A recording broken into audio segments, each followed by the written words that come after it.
Introduction. Finally, someone gets me. You have 17 browser tabs open right now. I know this because I know you. You opened this book in the middle of doing 3 other things. Maybe you bought it 2 weeks ago and just now remembered it existed. Maybe you bought it again because you couldn't find the first copy. No judgment. I've done worse. Here's what else I know about you. You have ideas that genuinely excite you. Ideas that light up the room when you talk about them. You can see the whole finished thing in your head. Crystal clear, beautiful, real. The product, the brand, the YouTube channel, the book you were going to write, the business that was going to change everything. And then nothing. Or worse, a half-finished something. A notion board full of color-coded dreams that you reorganized instead of executed. A logo for a company you haven't launched. A course outline for a course nobody's bought because you stopped at slide 3. You're not lazy. I need you to hear that clearly because the world has probably told you otherwise, and you've probably started believing it. You are not lazy. You are not unmotivated. You are not just bad at business. You are running a Ferrari engine in a car designed for a bicycle. The problem has never been your horsepower. The problem is the road you've been told to drive on. Every productivity system ever written was designed by and for people with neurotypical brains. People who can sit down, decide to do a thing, and then just do it. People who can feel slightly bored at a task and still complete it. People for whom just make a list is actual advice and not a cruel joke. That is not you. It's not me either. For us, the brain doesn't move on command. It moves on interest, on novelty, on urgency, on challenge, on passion. It doesn't respond to logic. It doesn't care that the deadline matters. It doesn't care that this is important. It wants to feel something: excitement, pressure, curiosity, fear, or it goes offline. This is not a character flaw. This is neuroscience. And once you understand why your brain works the way it does, you stop wasting energy fighting it and start learning to work with it. That's what this book is. This is not a book about becoming more disciplined. Discipline is a finite resource, and for people with ADHD, that tank runs out before lunch.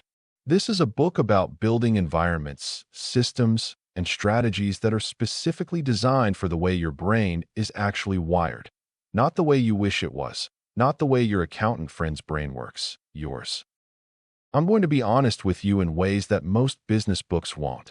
I'm going to tell you that some of the most celebrated productivity hacks are actively harmful for ADHD brains. I'm going to tell you that your tendency to jump between projects isn't always sabotage. Sometimes it's your nervous system desperately searching for the stimulation it needs to function. I'm going to tell you that finishing things is a skill, not a personality trait, and it can be learned. But I'm also going to be honest about the hard parts. The shame spiral that happens when you miss another self-imposed deadline. The way procrastination isn't really laziness. It's avoidance of an emotion, usually anxiety or overwhelm, but it still costs you. The real danger isn't that you can't start. It's that you'll spend years starting and restarting, building momentum and losing it, brilliant and broke, gifted and exhausted. I've been there. Multiple businesses, multiple pivots, this is finally the thing, moments that fizzled because I ran out of steam somewhere between the exciting vision and the boring execution. The gap between idea and done is where ADHD entrepreneurs go to die. This book is a map of that gap and a way through it. Here's what we're going to cover. First, we're going to look under the hood, the actual brain science of why ADHD works the way it does, explain like a human being and not a research paper. Then we're going to systematically dismantle every conventional productivity rule that's been making you feel broken and replace it with strategies that are calibrated to your actual neurology. We'll talk about dopamine, the real reason you can't just push through it. We'll talk about hyperfocus, the strange superpower that can build your business in a weekend or destroy it in one. We'll talk about time, energy, shame, systems, and finishing. By the end, you'll have a playbook that's actually yours. One warning before we start. This book is going to ask you to be honest with yourself. Not brutally self-critical. You've had enough of that. But honest. Because there's a version of ADHD entrepreneurship that uses the diagnosis as a permanent excuse, a ceiling instead of an explanation. That's not what this is. Understanding your brain is the beginning, not the end point. You have something rare, the ability to see connections others miss, to generate ideas at scale, to hyperfocus on the things that matter, to pivot faster than anyone in the room, to bring energy and chaos and creativity to everything you build. The entrepreneurs who built the most interesting companies in the last 20 years, disproportionately ADHD, not despite it, because of it. The goal of this book is simple, to make sure that brain of yours finally gets the operating system it deserves. Let's go. Chapter 1. Your brain isn't broken. It's just running the wrong OS. Let me tell you about the worst advice I ever received. I was 23. I had just launched my third business in 4 years. None of them finished, all of them promising. And someone I respected looked at me and said, "You just need to learn self-discipline. Force yourself to sit down every day and do the work. Treat it like a job." So I tried. I bought a planner. I made a schedule. I blocked out focus time in green and admin time in blue. I set alarms. I built the most aesthetically satisfying productivity system you've ever seen in your life. It looked incredible. It worked for 4 days. By day 5, I had redesigned the entire system instead of using it. Sound familiar? Here's the thing nobody told me.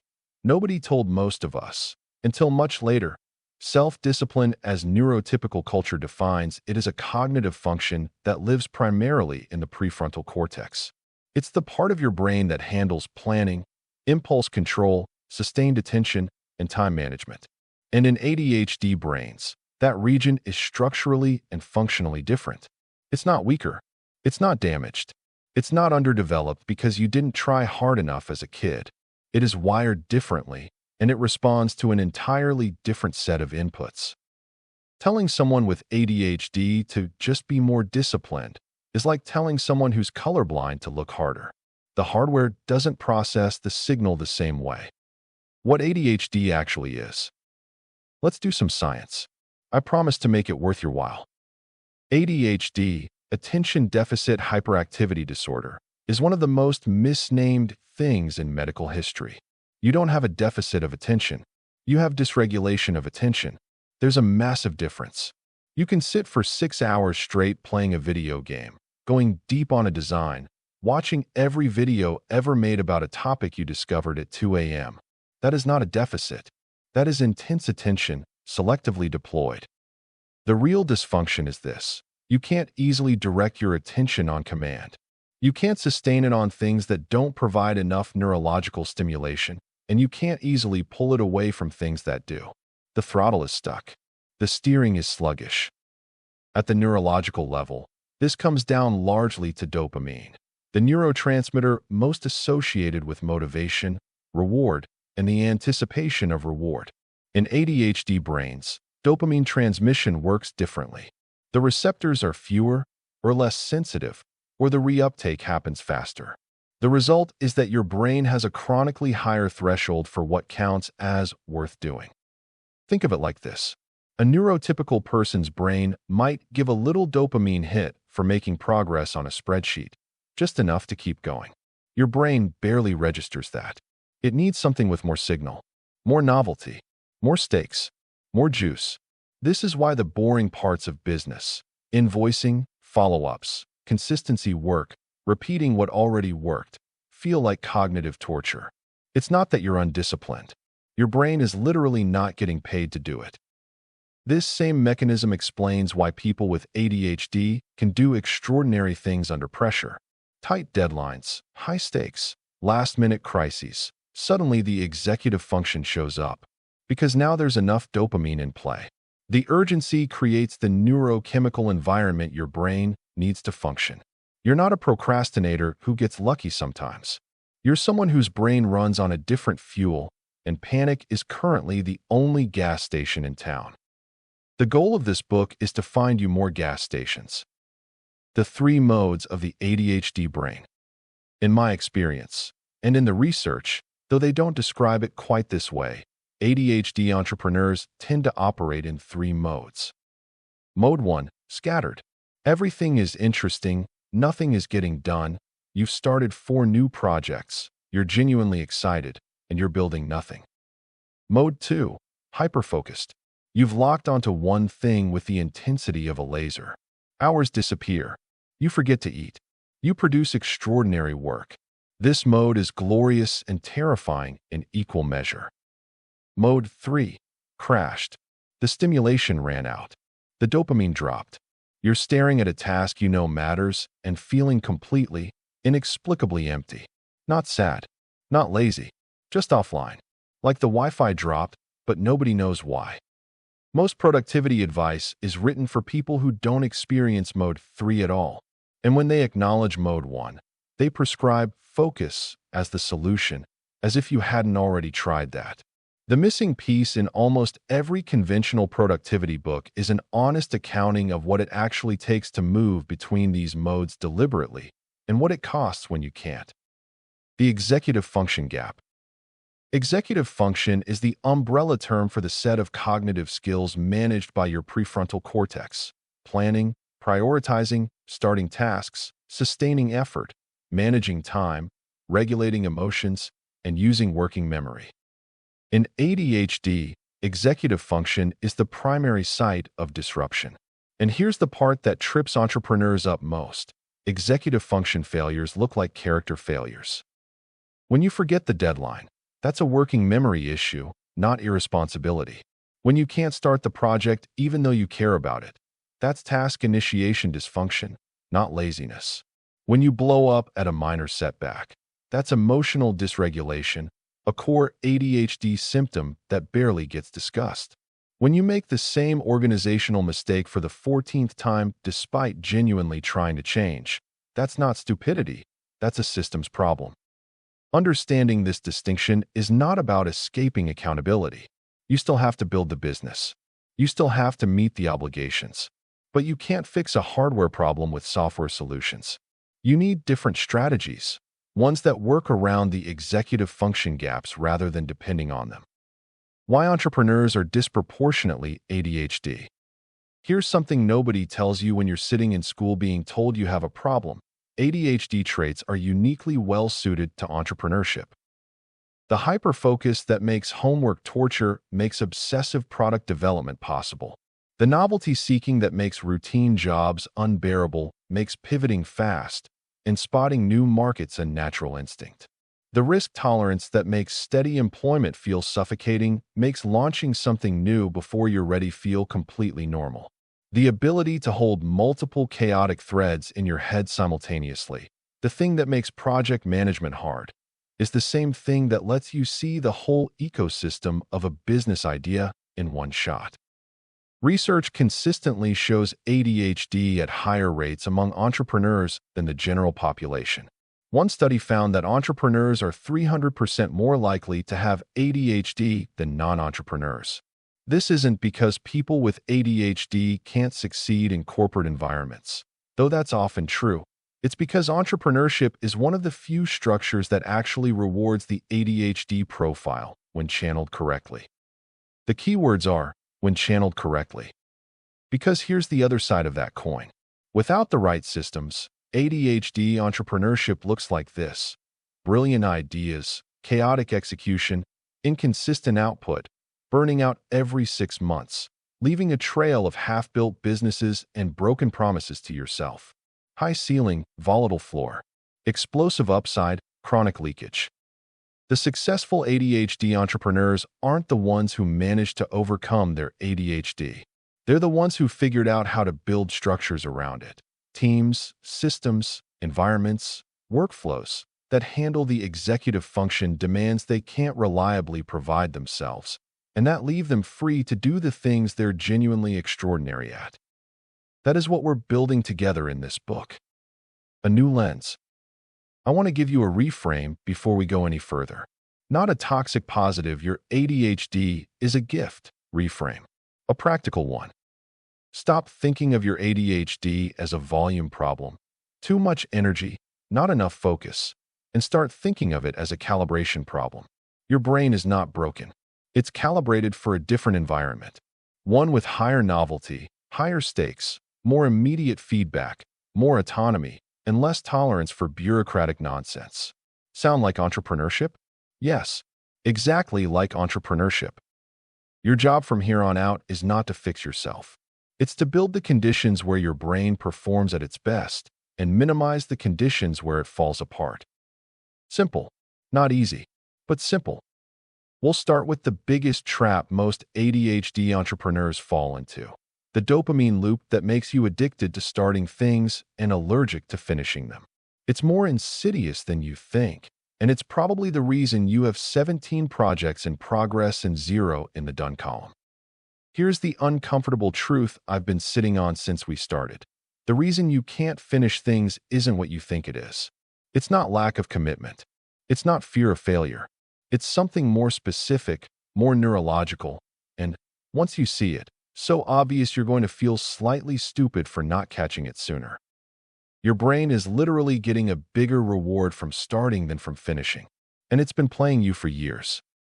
Chapter 2 is where we take that apart. Chapter 2: The Dopamine Trap.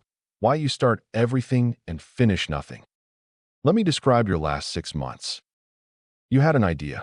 Maybe it came at 11 p.m., maybe in the shower, maybe in the middle of doing something completely unrelated, because that's when the good ones arrive, never when you're sitting at a desk trying to have them.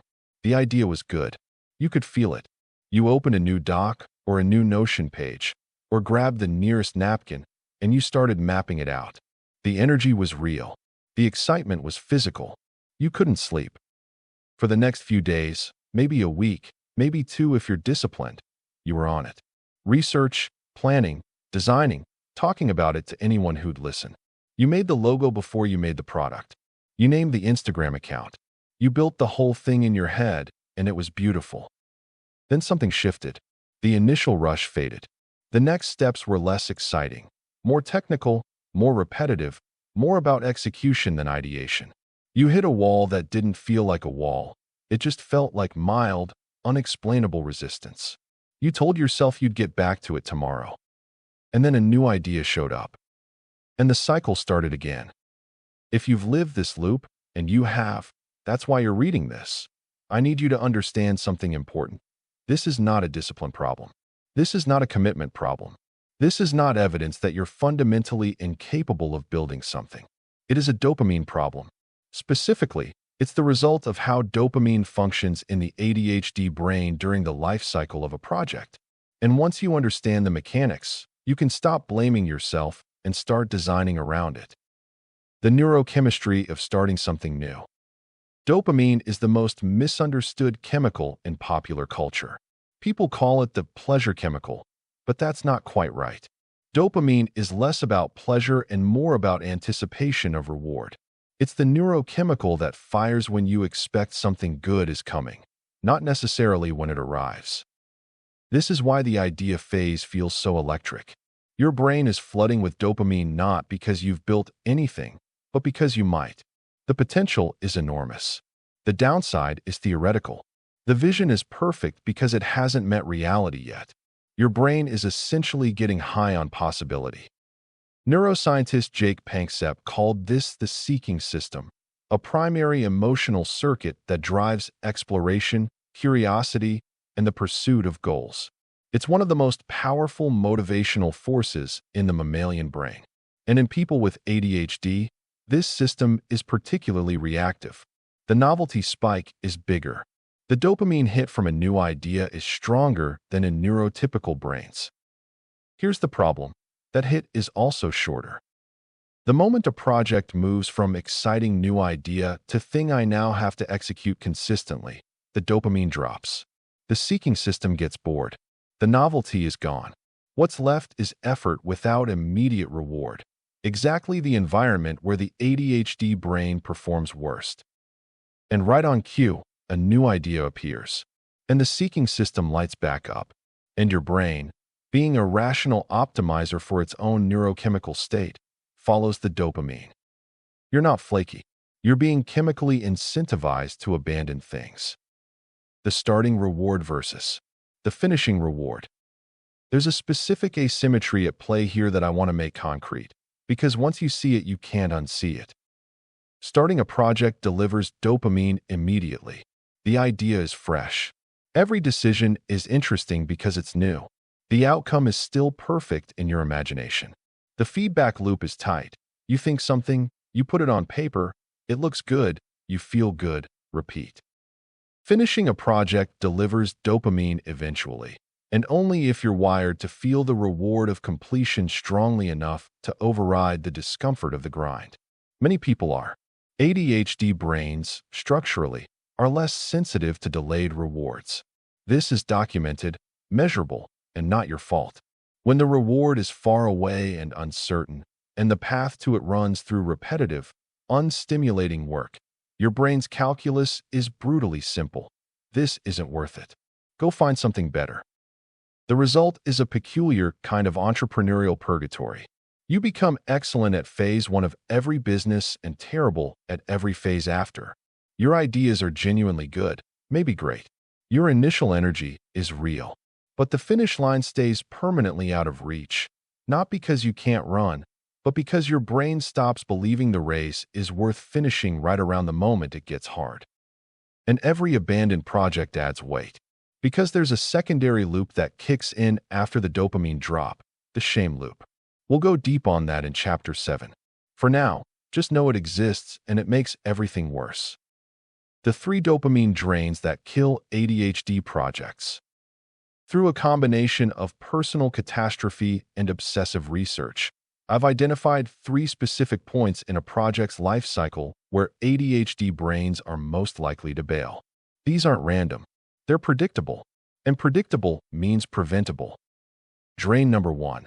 The transition from vision to execution. This is the most common dropout point.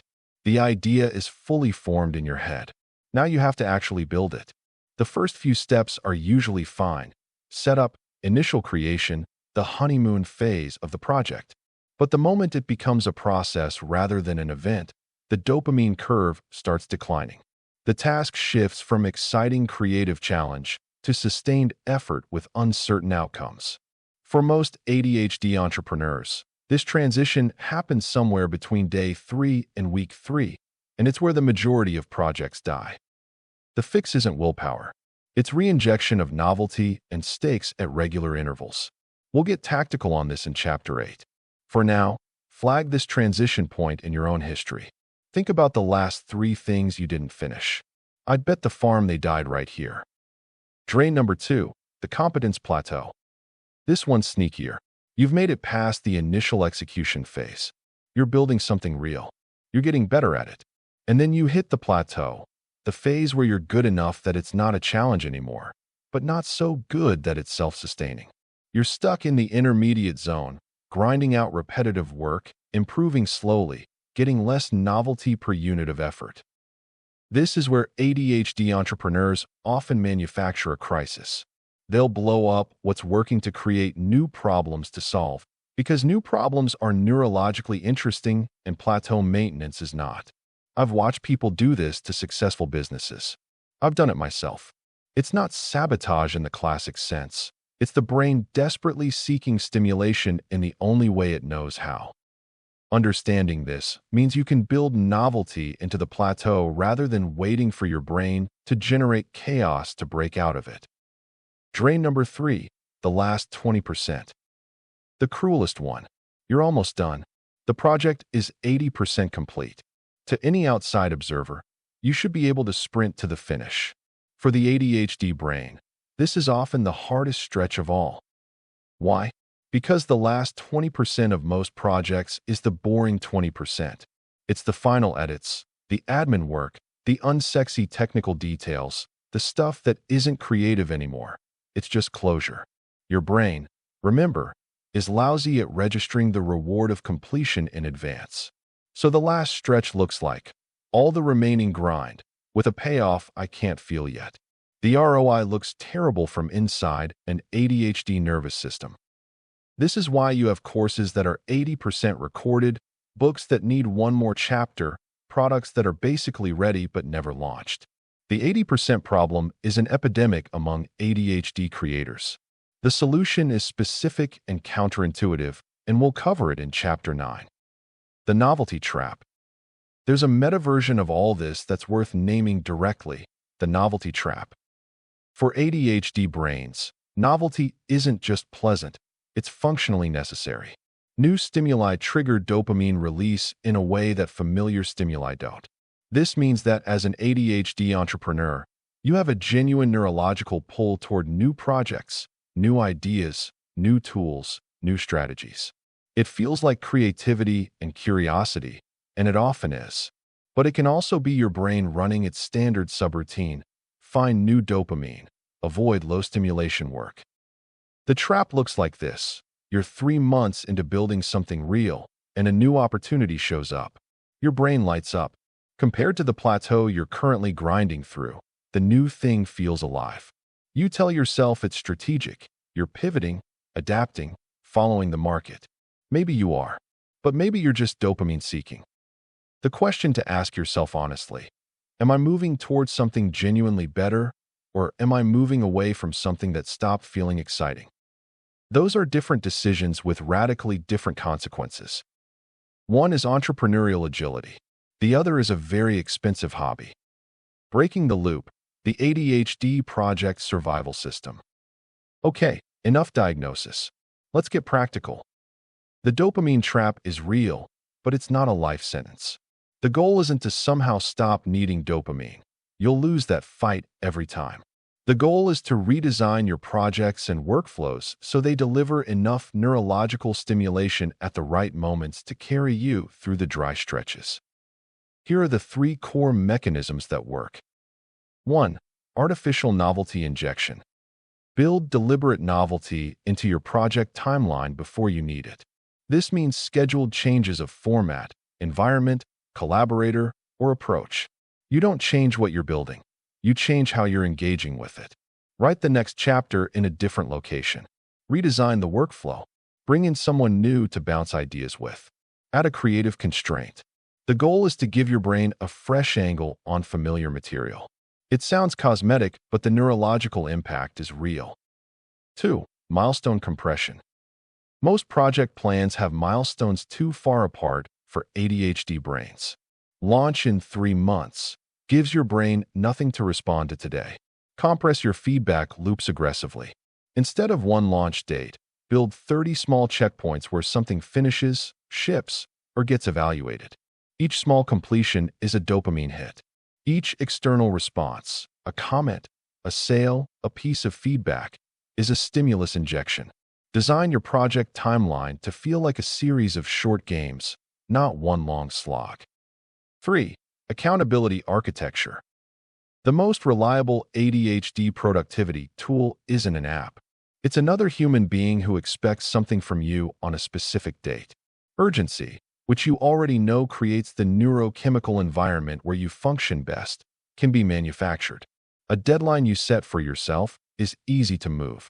A commitment made to someone you respect is much harder to rationalize away. Build this into every project from day one. Not as a punishment system, as fuel. What this means for your business. Here's the strategic takeaway, because this is a business book and not just a neuroscience explainer. Your dopamine problem is a product design problem. The businesses that work best for ADHD entrepreneurs are the ones that have novelty, iteration, and short feedback loops baked into their structure. E-commerce with constant new product development. Content creation with daily or weekly output cycles. Consulting with varied client problems. These are dopamine-compatible business models. The businesses that destroy ADHD entrepreneurs are the ones requiring years of consistent, low-novelty execution with delayed reward. The kind where you have to grind the same process every day for 18 months before the numbers get interesting. That's not impossible for you, but it will cost you 2 or 3 times more energy than it costs a neurotypical founder, and you'll need to build serious structural support around it. Know which one you're building before you build it. Because the most expensive thing an ADHD entrepreneur can do is spend 3 years grinding the wrong model when a slight pivot would have given them a business their brain actually wants to show up for. You now understand the dopamine loop. You know why you start and don't finish, why novelty is your drug of choice, and where exactly your projects are most likely to die. This is useful. But here's what we haven't talked about yet, the thing that might be doing more damage than the dopamine cycle itself. Because here's what I've noticed. Most ADHD entrepreneurs don't just fail to finish things. They fail to schedule things. Not because they're disorganized, but because their relationship with time is fundamentally different from everyone else's. It turns out your brain doesn't experience time the way other people's do. Literally, neurologically, structurally different. And the way you've been trying to manage it, with calendars and time blocks and planners that look great and collapse by Wednesday, has been setting you up to fail from the start. Chapter 3 is going to change how you think about your entire week.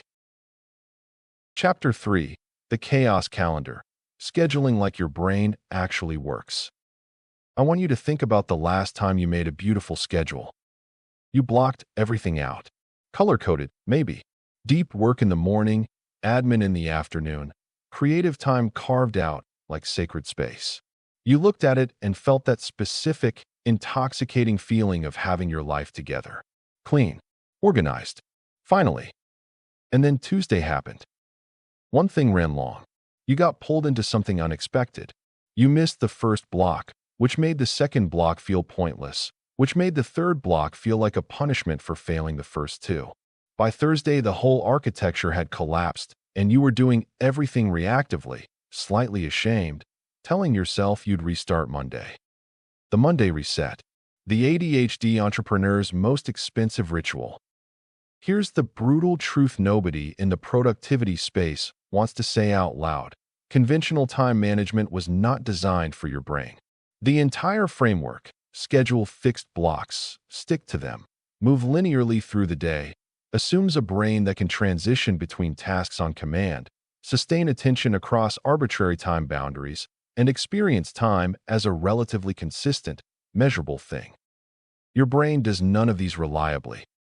And the deepest problem, the one underneath all the others, is this. You don't experience time the way other people do. Time blindness is real, and it's wrecking you.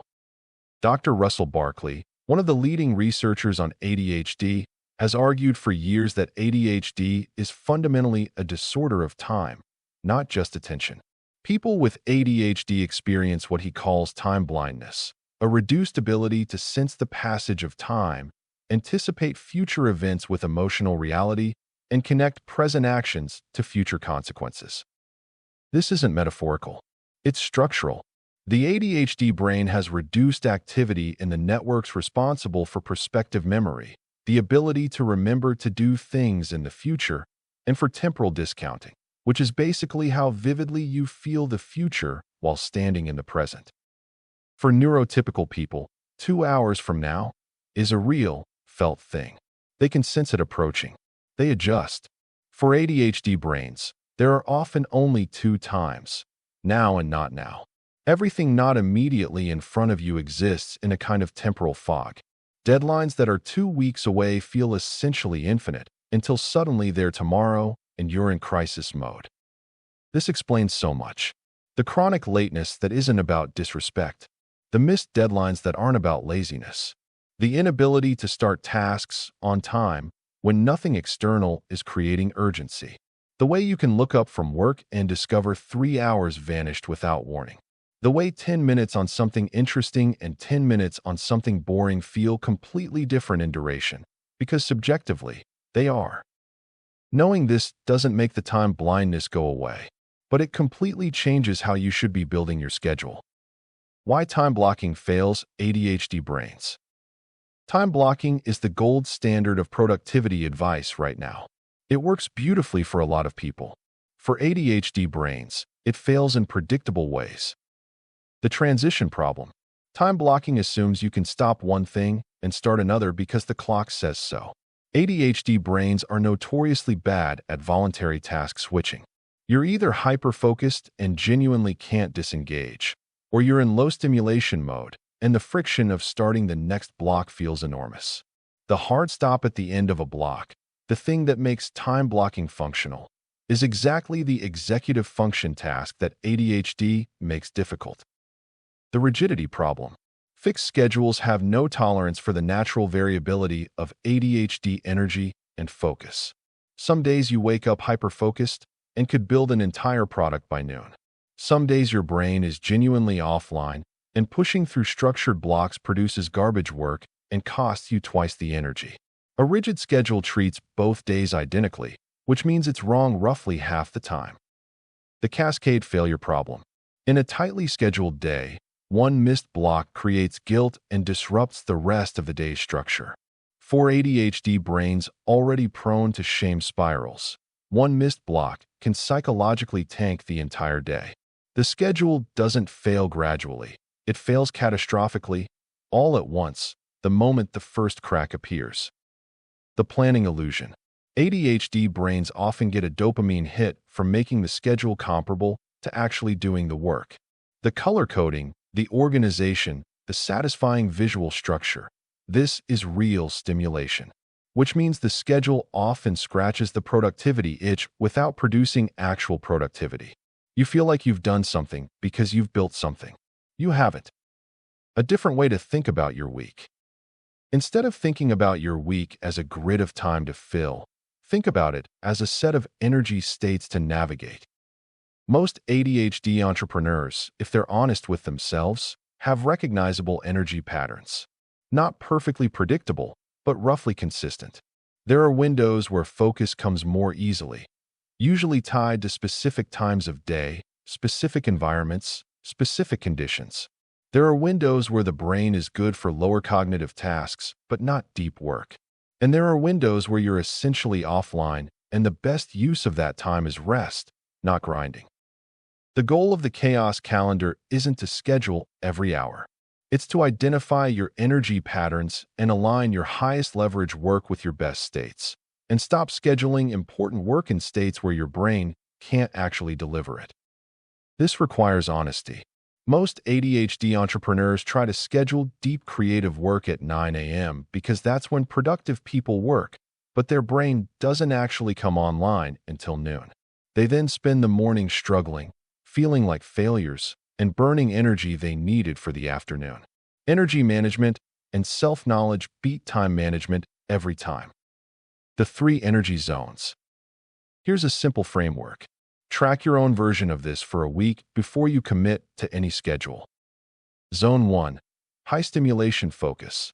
This is when your brain is on. Creative output, complex problem solving, making important decisions, deep work on the projects that matter most. For most people, this window is 2 to 4 hours maximum. Don't try to extend it. Don't waste it on email. Protect it violently. Zone 2. Functional execution. You're not inspired, but you're capable. Administrative tasks, responses, routine decisions, content editing, anything that requires competence but not genius. This is where most of your day probably goes, and that's okay. These tasks need doing, and they don't need your best brain. Zone 3. Low cognitive load. You're running on fumes, or you're genuinely depleted. This is for inputs, not outputs. Consume content, take walks, handle the mindless logistics of life. Trying to force creative output here is a losing battle. Rest is not laziness. For an ADHD brain that runs hot, it's maintenance. The mistake most ADHD entrepreneurs make is treating all 3 zones as interchangeable and trying to apply equal effort regardless of state. You end up with diluted output across the board. Never terrible, never great. Consistently mediocre, consistently exhausting. The chaos calendar in practice. Here's what this actually looks like, practically, as a weekly structure. Step 1. Find your Zone 1 windows. For 1 week, don't change anything. Just track when your brain feels genuinely sharp, not caffeinated, not artificially stimulated, but actually clear and engaged. Note the time of day, what you did before it, where you were. You'll see a pattern. For most people, it's a 2 to 3 hour window, usually the same general part of the day. Step 2. Build 1 anchor per day. Not a full schedule. 1 non-negotiable block where you work on your highest leverage project during your Zone 1 window. 1 anchor. That's it. Everything else is flexible. This single change, Protecting one focused block during your natural peak state will outperform a full color-coded schedule you can't sustain. Step 3. Create context, not just time. ADHD brains respond powerfully to environmental cues. The same task done in a different location with different sensory input can feel completely different. Build context rituals around your anchor block, a specific playlist, a specific location, a specific startup sequence. Your brain will start to associate those cues with focus states, reducing the activation energy needed to start. This is behavioral priming, and it works. Step 4.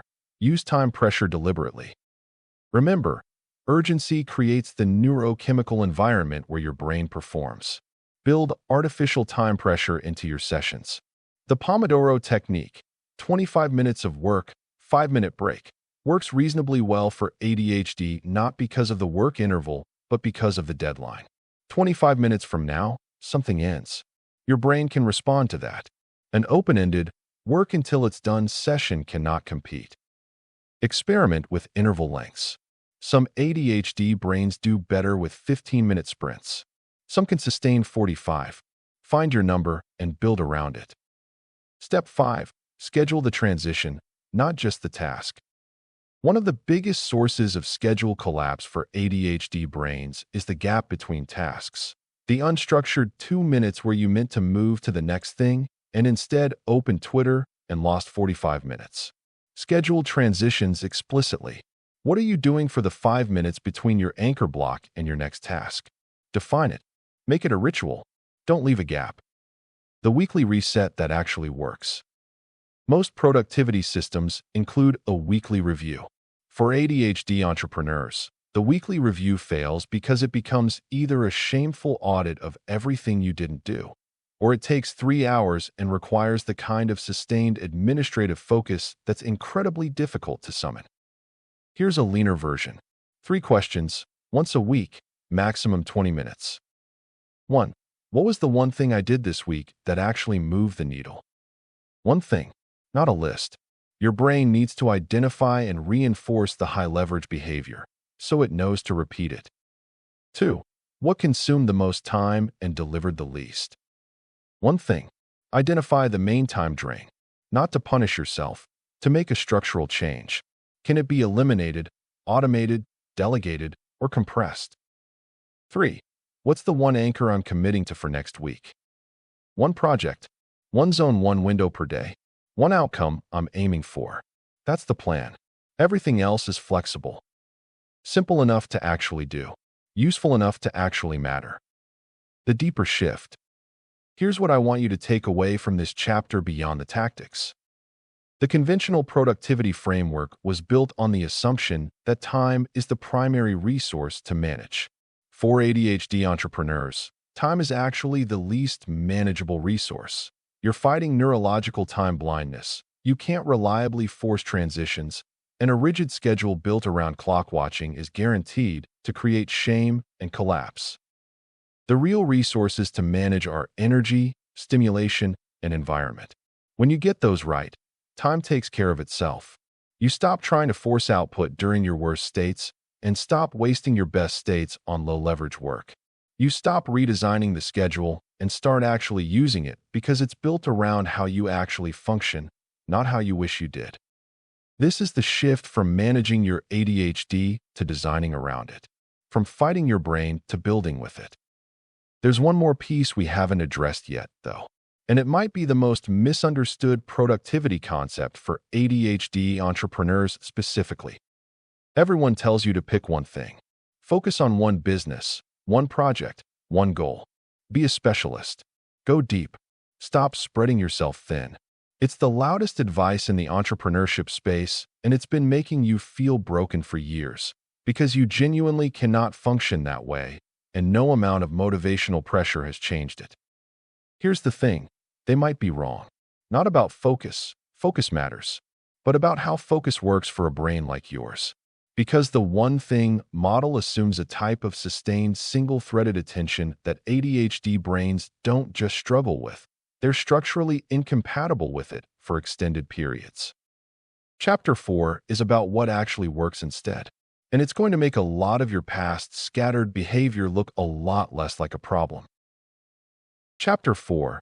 The One Thing Myth. Why Multipotentialites Need a Different System.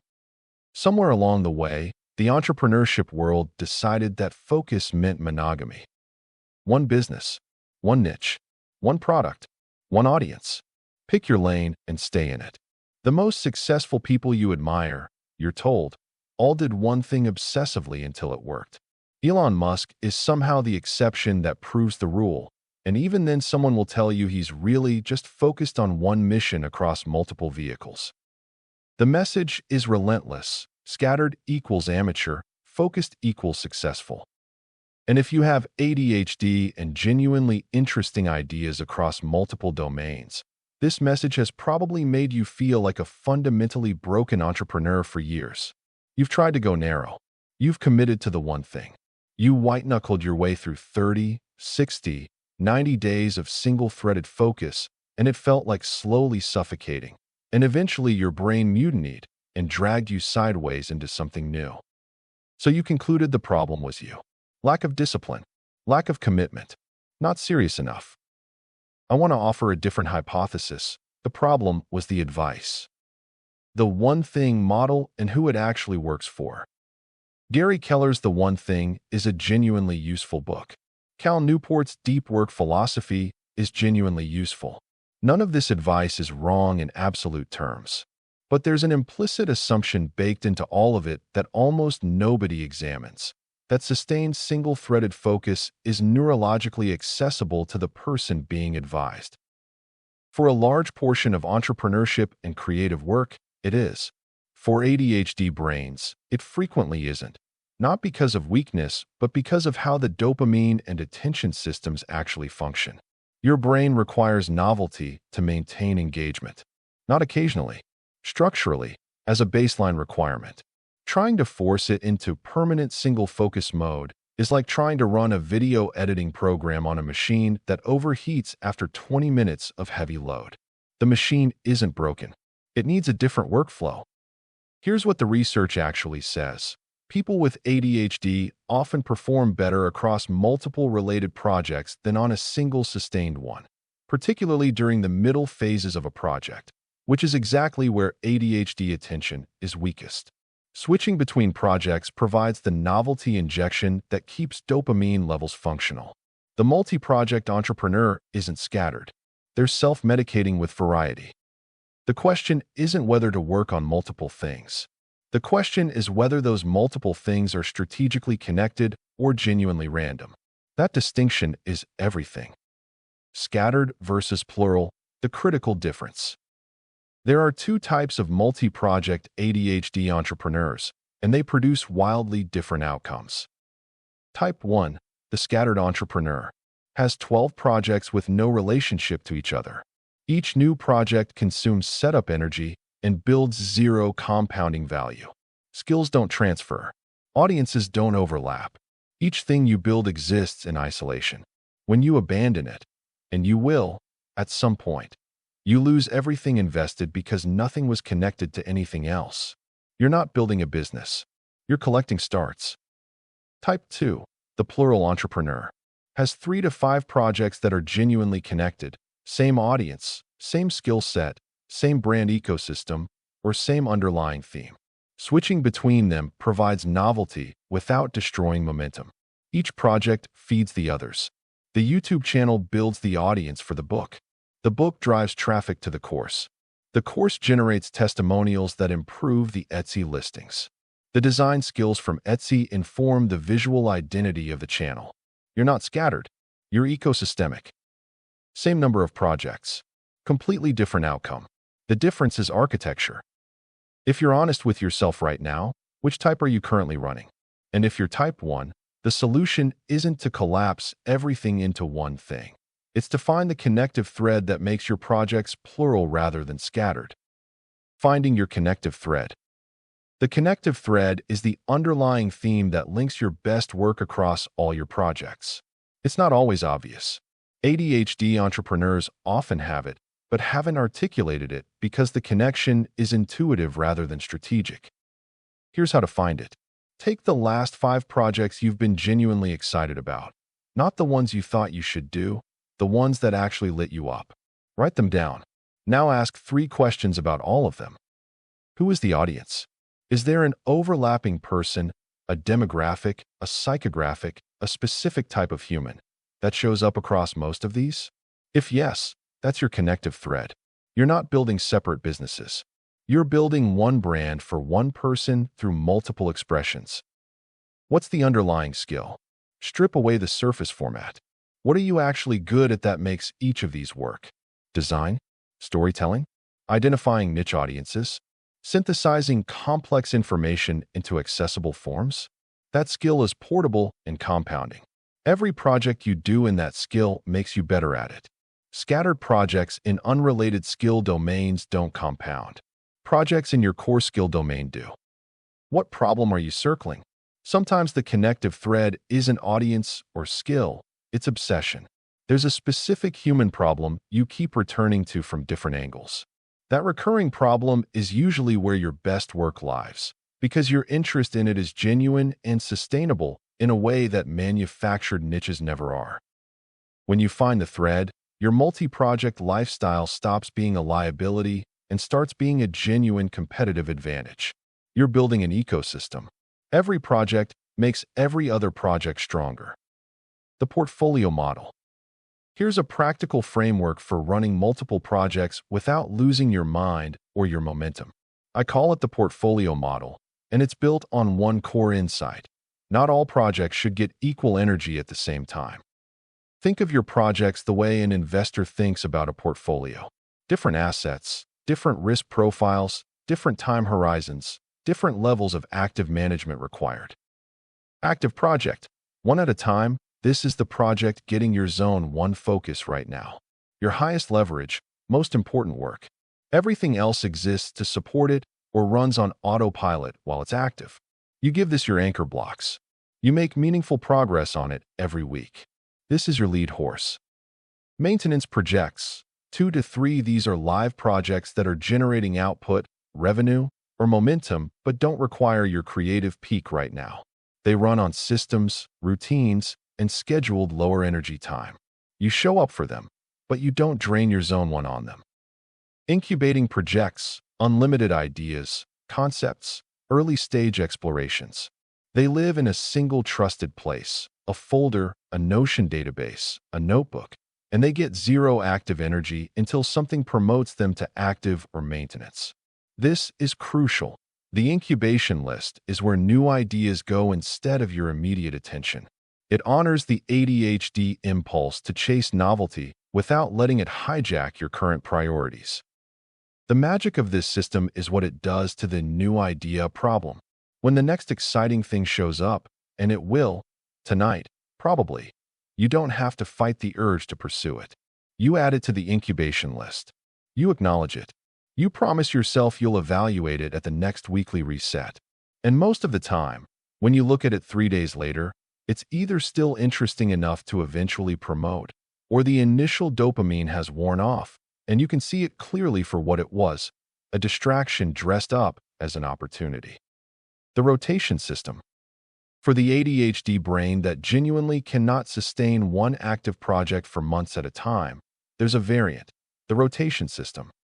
Instead of one active project for an extended period, you cycle your active focus on a shorter schedule, weekly or bi-weekly rotations between 2 or 3 core projects. Each gets a concentrated burst of your best attention. Then you rotate. The novelty of switching is the fuel. The rotation is scheduled and deliberate, not reactive. This works particularly well for creators and content-based entrepreneurs. A week deep on the YouTube channel, a week on the book, a week on the product line, not randomly, on a fixed rotation that you commit to in advance. Each project gets enough consecutive focus to make real progress. Each rotation provides enough novelty to sustain engagement. The key constraint: the rotation schedule must be planned in advance, not decided in the moment. In the moment decisions for ADHD brains are made by whoever has the most dopamine right now. That's almost never the most strategic choice. Pre-commitment, made when you're calm and clear-headed, is far more reliable than willpower applied under the influence of novelty. Saying no to the exciting wrong thing. There's a specific skill that plural entrepreneurs have to develop that single-focus entrepreneurs take for granted. The ability to say no to genuinely good ideas. Not bad ideas. Good ones. Interesting ones. Ones that your brain lights up for and your gut says could work. The ADHD entrepreneur's version of this is harder than the neurotypical version because the cost of saying no feels higher. Your brain is experiencing real dopamine withdrawal from not pursuing it. The pull is physical, not just psychological. And the idea genuinely might be good. Your instincts are often right. Your pattern recognition is often sharp. The question to ask isn't, is this a good idea? It's, is this the right idea right now, given what I'm already building? A good idea at the wrong time, pursued impulsively, cost you the compounding value of the thing you abandoned to chase it. The opportunity cost of scattered attention is invisible in the moment and enormous in the long run. Build a personal not yet list. Not a graveyard, a waiting room. Ideas that pass a basic quality threshold but aren't right for right now. Review it quarterly. Some will still be there, still interesting, ready to promote when the timing is right. Many will have lost their charge, which tells you they were dopamine spikes rather than genuine opportunities. The not yet list is one of the most powerful filters an ADHD entrepreneur can build. What plural actually looks like at scale? Here's the part that should make you feel better about your entire entrepreneurial history. Some of the most sustainably successful entrepreneurs you know of aren't really single-focus operators. They're plural operators who've built an ecosystem so coherent it looks singular from the outside. They have the book and the podcast and the course and the consulting and the community, but it's all the same audience, the same skill set, the same underlying problem. The plurality is the strategy. The integration is the craft. You're not incapable of the focus that produces real outcomes. You're incapable of the artificial, context-free, single-threaded focus that the productivity books prescribe. That's different. Your version of focus is ecosystemic, deep engagement across a connected set of expressions, all building toward the same audience and outcome. That's not a limitation. That's a business model. The ADHD entrepreneurs who fail are the ones who spend a decade fighting their plural nature instead of architecting it. The ones who succeed are the ones who stopped apologizing for it and built a structure that makes it work. You now have that structure. We've covered the brain science, the dopamine trap, how to schedule for your actual wiring, and how to run multiple projects without losing the plot. That's a solid foundation. But here's what most ADHD productivity books skip over entirely. And it's the reason smart, well-informed entrepreneurs with good systems still run out of gas mid-project. They're managing time and projects without ever managing energy. And the energy question for ADHD brains isn't just about sleep and exercise. It's about understanding why some days you're capable of building an empire before lunch, and some days you can't return a single email. The difference between those 2 days usually has nothing to do with discipline and everything to do with a set of conditions you can actually control. Chapter 5 is about those conditions, and it might be the most practically useful chapter in this book. Chapter 5, Energy, Time. Stop managing hours, start managing states. There's a version of you that exists occasionally, maybe once or twice a week if you're lucky, who is absolutely terrifying. You wake up and something is on. Your brain is clear, fast, connected. Ideas come fully formed. Execution feels effortless. You sit down to work and 4 hours disappear and you've built something real. You're funny, sharp, decisive. You make 3 good calls before noon. You look at the thing you made and it's actually good. Then there's the other version. Same person, same desk, same coffee, same list of things that need doing. And you're completely, mysteriously empty. You open the laptop and stare at it like it insulted you. You write a paragraph and delete it. You reorganize your files. You check the same 3 apps in rotation for 40 minutes. You're not sad exactly. You're just offline. Like someone pulled a fuse somewhere and nobody can find it. Here's what most productivity systems tell you about the difference between those 2 days. Nothing useful. They assume the second version is a discipline failure and prescribe more structure, more accountability, earlier wake-ups. Here's what's actually happening. Your nervous system is in two completely different states, and the inputs that determine which state you're in are largely within your control, if you know what they are. This chapter is about those inputs. Why ADHD makes energy volatile. Neurotypical people experience energy variation too, but for ADHD brains, the amplitude is significantly wider and the triggers are different. Here's the core mechanism. Your executive function, the prefrontal cortex activity that drives focus, task initiation, emotional regulation, and sustained effort, runs on dopamine and norepinephrine. Both are highly sensitive to physiological and psychological conditions. Sleep quality, blood sugar, stress hormones, physical movement, social interaction, emotional state.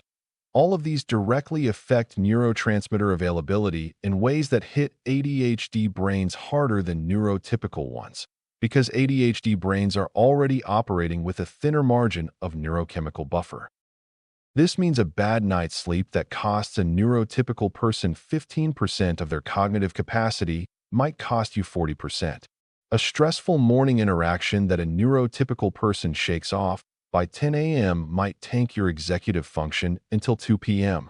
The variability isn't weakness. It's a narrower operating window with steeper edges. Understanding this changes everything about how you approach your workday. You stop asking, why can't I just push through it? Because now you understand that pushing through on a depleted ADHD nervous system produces bad work, burns disproportionate energy, and increases crash severity afterward. You start asking instead, what are the conditions that put me in my best state, and how do I reliably create them? The 4 energy inputs that matter most. Through research and embarrassing amounts of personal trial and error, I've identified 4 inputs that have the highest impact on ADHD cognitive performance. None of them are revolutionary. All of them are consistently underestimated. 1. Sleep, but not just duration. You know sleep matters. What's less discussed for ADHD specifically is that sleep architecture matters as much as sleep duration. ADHD brains have a high rate of circadian rhythm disruption. Your natural sleep-wake cycle often runs later than social convention demands, which is why so many ADHD entrepreneurs are genuinely sharper at 11 p.m. than 9 a.m. and have spent years feeling guilty about it. Forcing yourself into an early morning schedule that fights your natural rhythm doesn't make you more productive. It just makes you chronically underslept and then doubly guilty about it. The first question isn't, how do I wake up earlier? It's, when does my brain actually want to sleep and wake? And how close can I get my schedule to that reality? For many ADHD entrepreneurs, the single biggest cognitive upgrade available is simply stopping the fight against their own circadian rhythm and building a schedule aligned with their actual biology. The other sleep factor specific to ADHD, sleep onset difficulty, racing thoughts, inability to wind down, lying awake reviewing everything you didn't finish. This is extremely common and it compounds the duration problem. Build a hard cutoff for screens and stimulating content. Not because you've seen this advice before and ignored it, but because dopamine-stimulating content, social media, news, exciting video, directly delays sleep onset for ADHD brains by keeping the seeking system activated. You're not winding down, you're fueling up, and your brain doesn't know you meant to stop. 2. Movement, the underrated medication. Exercise is the most underprescribed ADHD intervention in existence. Multiple studies show that aerobic exercise produces immediate, measurable improvements in executive function, working memory, and attention in people with ADHD, effects comparable in some research to low doses of stimulant medication lasting 2 to 4 hours post-exercise. This isn't a wellness platitude. It's pharmacology using your own body. A 20 to 30-minute run or high-intensity session before your anchor block isn't a healthy habit addition. It's preloading the neurochemical environment your brain needs to perform. For ADHD entrepreneurs who don't medicate, it may be the highest ROI 30 minutes in your day. The catch: making yourself exercise when your energy is already low requires activation energy your ADHD brain might not have. The solution is to make movement non-negotiable and frictionless. Same time, same format. No decision required in the moment. Decisions get skipped. Rituals get done. 3. Nutrition timing, specifically blood sugar stability. This one gets skipped in every ADHD productivity book because it sounds too simple. It isn't simple in execution for ADHD entrepreneurs who forget to eat erratically, run on caffeine until 3 p.m. and then crash, or stress eat in ways that spike and crater blood sugar throughout the day. Your prefrontal cortex is metabolically expensive. It's one of the first cognitive systems to degrade when blood glucose drops. And because ADHD executive function is already operating on a narrower margin, blood sugar crashes hit harder and earlier. The mid-afternoon executive function collapse that ADHD entrepreneurs experience, the one that looks like laziness but feels like cognitive shutdown, is often substantially blood sugar related. This doesn't require a complicated diet. It requires eating real food at consistent intervals and not skipping meals because you hyperfocused through lunch again. Set a food alarm if you have to. Eating on time is cognitive performance maintenance, not a lifestyle choice. 4. Emotional state, the one people least want to hear about. Here's the one that makes people uncomfortable. Your emotional state at the start of a work session has a direct, significant impact on your executive function availability for that session. ADHD brains have a feature called emotional hyperreactivity. Emotions hit faster, harder, and take longer to clear than in neurotypical brains. A frustrating conversation, a piece of criticism, a minor rejection, an anxiety spiral about something unrelated to work. Any of these can occupy enough cognitive and neurological bandwidth to functionally impair your focus for hours. This isn't being too sensitive.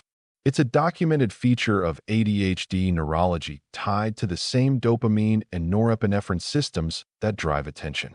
The emotional regulation systems and the attention systems share infrastructure. When one is under load, the other degrades. Practically, this means the transition ritual before your anchor block needs to include an emotional state check. If you're carrying significant negative emotional charge into your work session, the work session is going to underperform regardless of how well you've scheduled it. A 5-minute deliberate reset, physical movement, breathing, whatever works for you, isn't a meditation luxury. It's an executive function prerequisite. State design, building your peak conditions. Now that you know the 4 primary inputs, the goal is to design your environment so that your peak state conditions are the default, not the exception.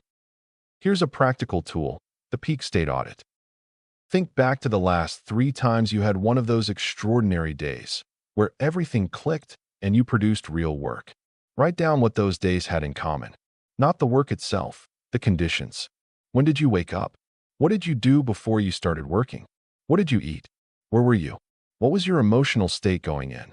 What was the environment like? Sound, temperature, lighting? You'll find patterns. Maybe you're always sharper after physical exercise. Maybe your best days follow nights where you were in bed before midnight. Maybe you work best with a specific type of ambient sound. Maybe your worst days consistently follow difficult social interactions or bad news consumed first thing in the morning. These patterns are your personal operating conditions. Once you know them, you can engineer for them intentionally rather than hoping they show up by accident. This is what peak performers in every field do, by the way. They're not more disciplined than you. They've just gotten systematic about the conditions that produce their best performance. Athletes call it pre-game routine. You can call it whatever you want. The point is that it's designed, not accidental. The energy budget. Here's a mental model that ties everything together. Think of your cognitive energy as a daily budget, not an unlimited resource. Every ADHD entrepreneur has a finite amount of high-quality executive function available per day. The size of that budget is influenced by sleep, movement, nutrition, and emotional state. Once it's spent, and ADHD brains tend to have a smaller budget than neurotypical brains, which means the spending decisions matter more, not less. Here's where most ADHD entrepreneurs leak the budget before they even start working. Decision fatigue. Every micro-decision, what to wear, what to eat, what to do first, which app to open, draws from the same executive function pool as creative work. Reduce trivial decisions ruthlessly. Automate, standardize, or eliminate them. This isn't being lazy. It's protecting the budget for work that actually requires it. Context switching. Every time you shift between unrelated tasks, your brain pays a switching cost, a cognitive toll for loading a new mental context. For ADHD brains, this cost is higher than average and the toll accumulates faster. Unplanned context switches, the notification check that turns into 20 minutes, the quick response that derails a focus session, are the primary source of unplanned budget drain for most ADHD entrepreneurs. Emotional processing. As covered above, unresolved emotional charge burns executive function. Arguments, anxiety, comparison spirals, shame loops. All of these are metabolically expensive for your prefrontal cortex. This doesn't mean suppress emotions. It means process them efficiently and cleanly rather than letting them run as background load throughout your workday. Willpower battles. Every time you fight your own brain, forcing yourself to stay on a task your nervous system is rejecting, resisting a distraction through sheer effort, pushing through genuine depletion. You're spending energy on the resistance rather than the work. Better system design reduces these battles, which frees the energy for actual output. The non-negotiable recovery protocol. One thing that separates ADHD entrepreneurs who sustain output over years from the ones who burn out in cycles, they've accepted that recovery is not optional. The boom and bust pattern, hyperfocus sprint followed by crash and shame, then forced restart, is the most common productivity pattern for unmanaged ADHD. It feels productive during the boom. It isn't, in aggregate, because the crash wipes out the gains and the restart costs energy that could have been applied to forward momentum.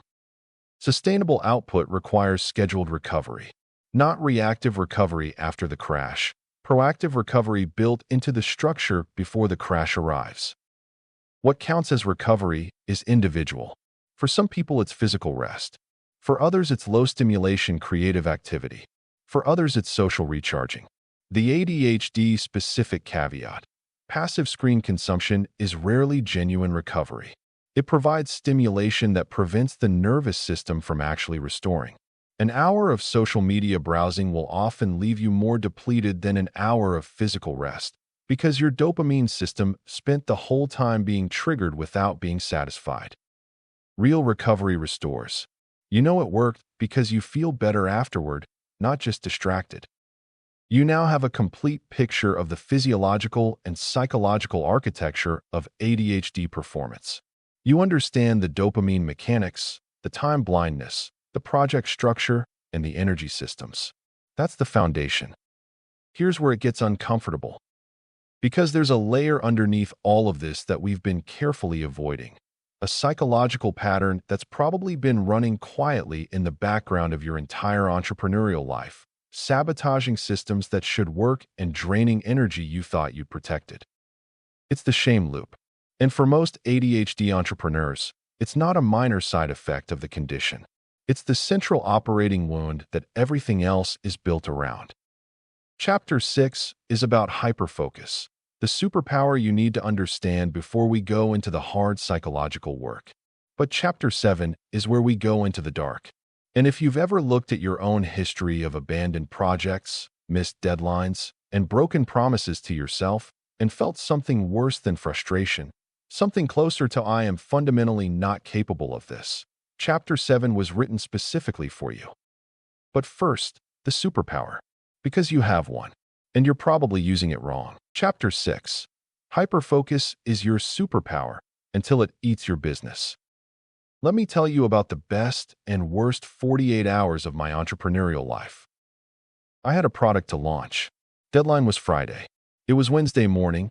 I sat down to work on the landing page, and something clicked. I entered the zone.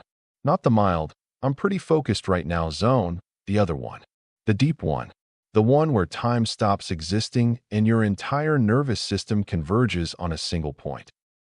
I worked through Wednesday night, through most of Thursday. I ate something at some point. I think it was crackers. I didn't sleep, didn't answer messages, didn't move from the desk except for bathroom breaks that I resented. By Thursday evening, I had built the most beautiful, detailed, comprehensive landing page I had ever created in my life. Every pixel was correct. The copy was sharp. The flow was immaculate. I launched Friday morning. The page performed well. But here's what else happened during those 48 hours. I missed a supplier email with a time-sensitive decision that cost me real money. I didn't fulfill 3 existing orders that customers were waiting on. I canceled a meeting with someone who's never quite trusted my reliability since. I destroyed my sleep cycle for the next 4 days, which tanked my productivity the entire following week, which meant the net output of my Hyperfocus sprint was roughly neutral when you account for everything it consumed. The landing page was great. The collateral damage was significant, and I did it completely voluntarily, without noticing, because when I'm hyper-focused, I am not running the part of my brain that tracks obligations, relationships, time, or consequences. That's hyperfocus, glorious and catastrophic in the same breath. What hyperfocus actually is. Hyperfocus is one of the most misunderstood aspects of ADHD, partly because it seems to contradict the attention deficit label and partly because it feels so good that people are reluctant to examine it critically. Here's the neurological reality. Hyperfocus is not the opposite of ADHD inattention. It's the same mechanism expressing itself on a task that meets the brain's dopamine threshold. When something is sufficiently interesting, novel, challenging, or urgent, the ADHD attention system doesn't just normalize, it overcorrects. The attention locks in with an intensity that neurotypical brains rarely access. The prefrontal cortex finally has enough neurochemical fuel to run at full capacity, and it runs hard. This is why hyperfocus feels like a superpower, because in those moments, it genuinely is. You're accessing a level of concentration and creative output that most people can't sustain under any conditions. The quality of work produced during genuine hyperfocus is often extraordinary. The speed is extraordinary. The depth is extraordinary. The problem isn't the state itself. The problem is the uncontrollability of it. You can't reliably summon hyperfocus on command. You can't easily exit it on command. And while you're in it, the rest of your business and your life keeps running without you. The hyperfocus paradox. Here's the paradox at the center of this. The thing that makes hyperfocus so valuable is the same thing that makes it dangerous. Total immersion means total filtering. When your brain locks into hyperfocus, it's not just increasing focus on the target. It's actively suppressing attention to everything else. Messages don't register. Time doesn't register. Physical needs barely register. The world outside the focal point goes functionally silent. For creative and knowledge work, this filtering is extraordinary. You're not distracted by irrelevant information because your brain has essentially stopped processing it. You can hold complex systems in working memory longer. You make connections faster. You sustain momentum through the parts of a task that would normally trigger avoidance. But your business is not just the thing you're hyper-focused on. Your business is also the emails you're not reading, the decisions you're not making, the relationships you're not maintaining, the other projects you're not touching. Hyperfocus doesn't pause the clock on everything else. It just stops you from seeing it. The ADHD entrepreneur who doesn't manage hyperfocus actively ends up with a business that advances brilliantly in one area at a time while quietly deteriorating everywhere else. They build incredible products and terrible operations. They create extraordinary content and inconsistent fulfillment. They're world-class at the thing they're currently obsessed with and blind to everything the obsession is costing. The 3 hyperfocus failure modes. In practice, unmanaged hyperfocus tends to destroy ADHD businesses in one of 3 specific ways. Failure mode 1, the perfectionism spiral. Hyperfocus and perfectionism are a dangerous combination. When you're deeply immersed in something, you can see every detail with unusual clarity, including every imperfection. The normal good enough, ship it threshold gets overridden by the intensity of engagement. You keep refining. You add features the market didn't ask for. You redesign elements that were already working. The project that should have shipped in a week takes a month, and the additional 3 weeks of work added marginal value at best. This isn't real perfectionism in the psychological sense. It's hyperfocus without an exit condition. The brain is engaged and rewarded by the refinement process itself, so it keeps finding reasons to continue. The product gets better in ways that don't matter, while the launch gets delayed in ways that do. Failure mode 2, the wrong problem. This one is subtle and brutal. You enter hyperfocus on a task and produce extraordinary work, but it's the wrong task. You spend 12 hours perfecting the visual design of something that has a fundamental positioning problem. You hyperfocus on content creation when the real bottleneck is distribution. You go deep on product refinement when the actual problem is that nobody's heard of the product. Hyperfocus amplifies whatever you point it at. If you point it at the wrong thing, you get amplified work on the wrong problem. The output looks impressive. The needle doesn't move. And because you spent significant energy, the failure is confusing and demoralizing. You worked incredibly hard and got nothing for it, which feeds the shame loop rather than building genuine evidence that you can execute. Failure mode 3, the enthusiasm hangover. Hyperfocus runs on high neurochemical intensity.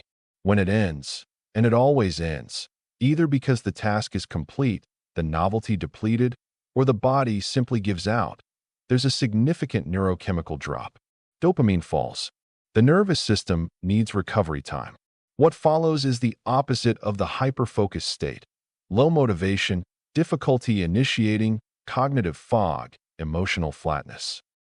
ADHD entrepreneurs often interpret this hangover as evidence that the project is now boring, or that their enthusiasm was fake, or that they've lost their momentum. They haven't. They've just depleted a resource that needs time to restore. But because they don't recognize the hangover for what it is, they often make 2 mistakes during it. They stop working on the thing entirely, interpreting the flatness as signal rather than recovery, or they go looking for a new dopamine source, which usually means a new project, which kills whatever momentum the hyperfocus sprint just built. Taming the beast. Hyperfocus as a managed tool. The goal isn't to eliminate hyperfocus.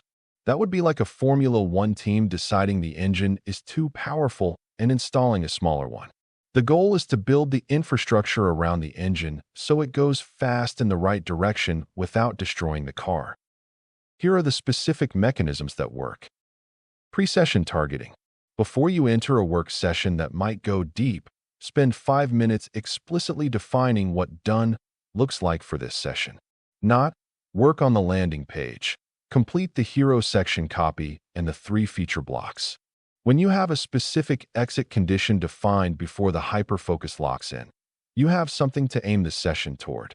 Without it, hyperfocus will find its own endpoint, which is usually when the interesting parts run out, which might be well past the point of diminishing returns. The perimeter check. Before a deep work session, do a 60-second scan of everything outside it. Check messages for anything time-sensitive. Review your calendar for anything in the next 3 to 4 hours. Set any necessary alarms. Acknowledge obligations. Then close everything and go in.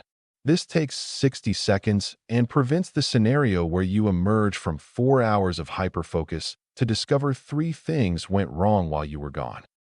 The hard stop alarm. Set an alarm, an actual alarm, not a mental note, for your maximum intended session length. When it goes off, you stop. Not finish this one thing, you stop. The finishing instinct during hyperfocus is reliable and insidious. There's always one more thing that's almost done. The alarm is non-negotiable because in session you will always have a compelling reason to override it. Pre-session you is more rational than mid-hyperfocus you. Let pre-session you make the rules. Post-session buffer. Build 30 minutes of low-demand time after every planned deep work session. Use it for the perimeter check you couldn't do during. Respond to messages, handle small decisions, process whatever accumulated. This prevents the double failure of emerging from hyperfocus still offline and immediately facing obligations that require normal executive function. The buffer is the decompression chamber between the deep dive and the surface. Directing hyperfocus strategically. Beyond managing the edges, there's a higher-order skill, learning to aim hyperfocus deliberately. Most ADHD entrepreneurs experience hyperfocus as something that happens to them, an involuntary state triggered by interest, novelty, or urgency. That's the default mode. The advanced mode is learning the conditions that make hyperfocus more likely and deliberately creating those conditions around your most important work. What reliably triggers your hyperfocus? For most ADHD entrepreneurs, it's some combination of genuine interest in the problem, a clear creative challenge, mild time pressure, a specific environment, and an absence of competing obligations. These are not mysterious. They're conditions you can engineer. Design your most important work to look interesting to your hyperfocus-seeking brain. Add a creative challenge to tasks that are purely execution-based. Create mild artificial urgency. Remove the environmental friction that prevents the lock-in from happening. You're not forcing hyperfocus. You're building the conditions where it's most likely to show up and then pointing it at something that matters. This is the difference between hoping the superpower activates when you need it and building a system where it activates reliably on your highest leverage work. The hyperfocus inventory. Before we move on, do this. Seriously, 5 minutes, right now or after this chapter. Make a list of the last 5 times you hyperfocused. What were you doing? What triggered it? Interest, urgency, novelty, challenge? What did it produce? What did it cost? What would you have directed it toward if you'd had a choice? This inventory tells you 3 things: what your hyperfocus is naturally attracted to, what it tends to cost you when unmanaged, and where the gap is between where it goes and where you'd want it to go. That gap is your management target. Close it systematically, not by fighting the hyperfocus, by designing your environment so the most magnetic things are also the most important ones. We've covered a lot of ground. You understand your brain. You have frameworks for time, energy, projects, and your most powerful cognitive state. And I've been holding something back, deliberately, because everything we've covered so far is infrastructure, the rational, mechanical layer of ADHD entrepreneurship. Systems, schedules, dopamine, energy states. All real, all useful.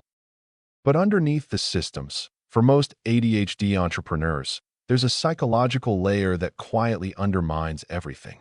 A voice that's been keeping score of every abandoned project, every broken self-promise, every missed deadline, every time someone, including you, concluded that the problem is fundamentally you. That voice is the shame loop. And it's not just an emotional discomfort. It's an active cognitive impairment. Research shows that chronic shame directly degrades prefrontal cortex function, the exact system you need most. You've been trying to build productivity systems while carrying a weight that makes them harder to execute. Chapter 7 goes there. It's the chapter 1 almost didn't write, because it's the one that requires honesty about the real cost of years of being told and believing that you just need to try harder.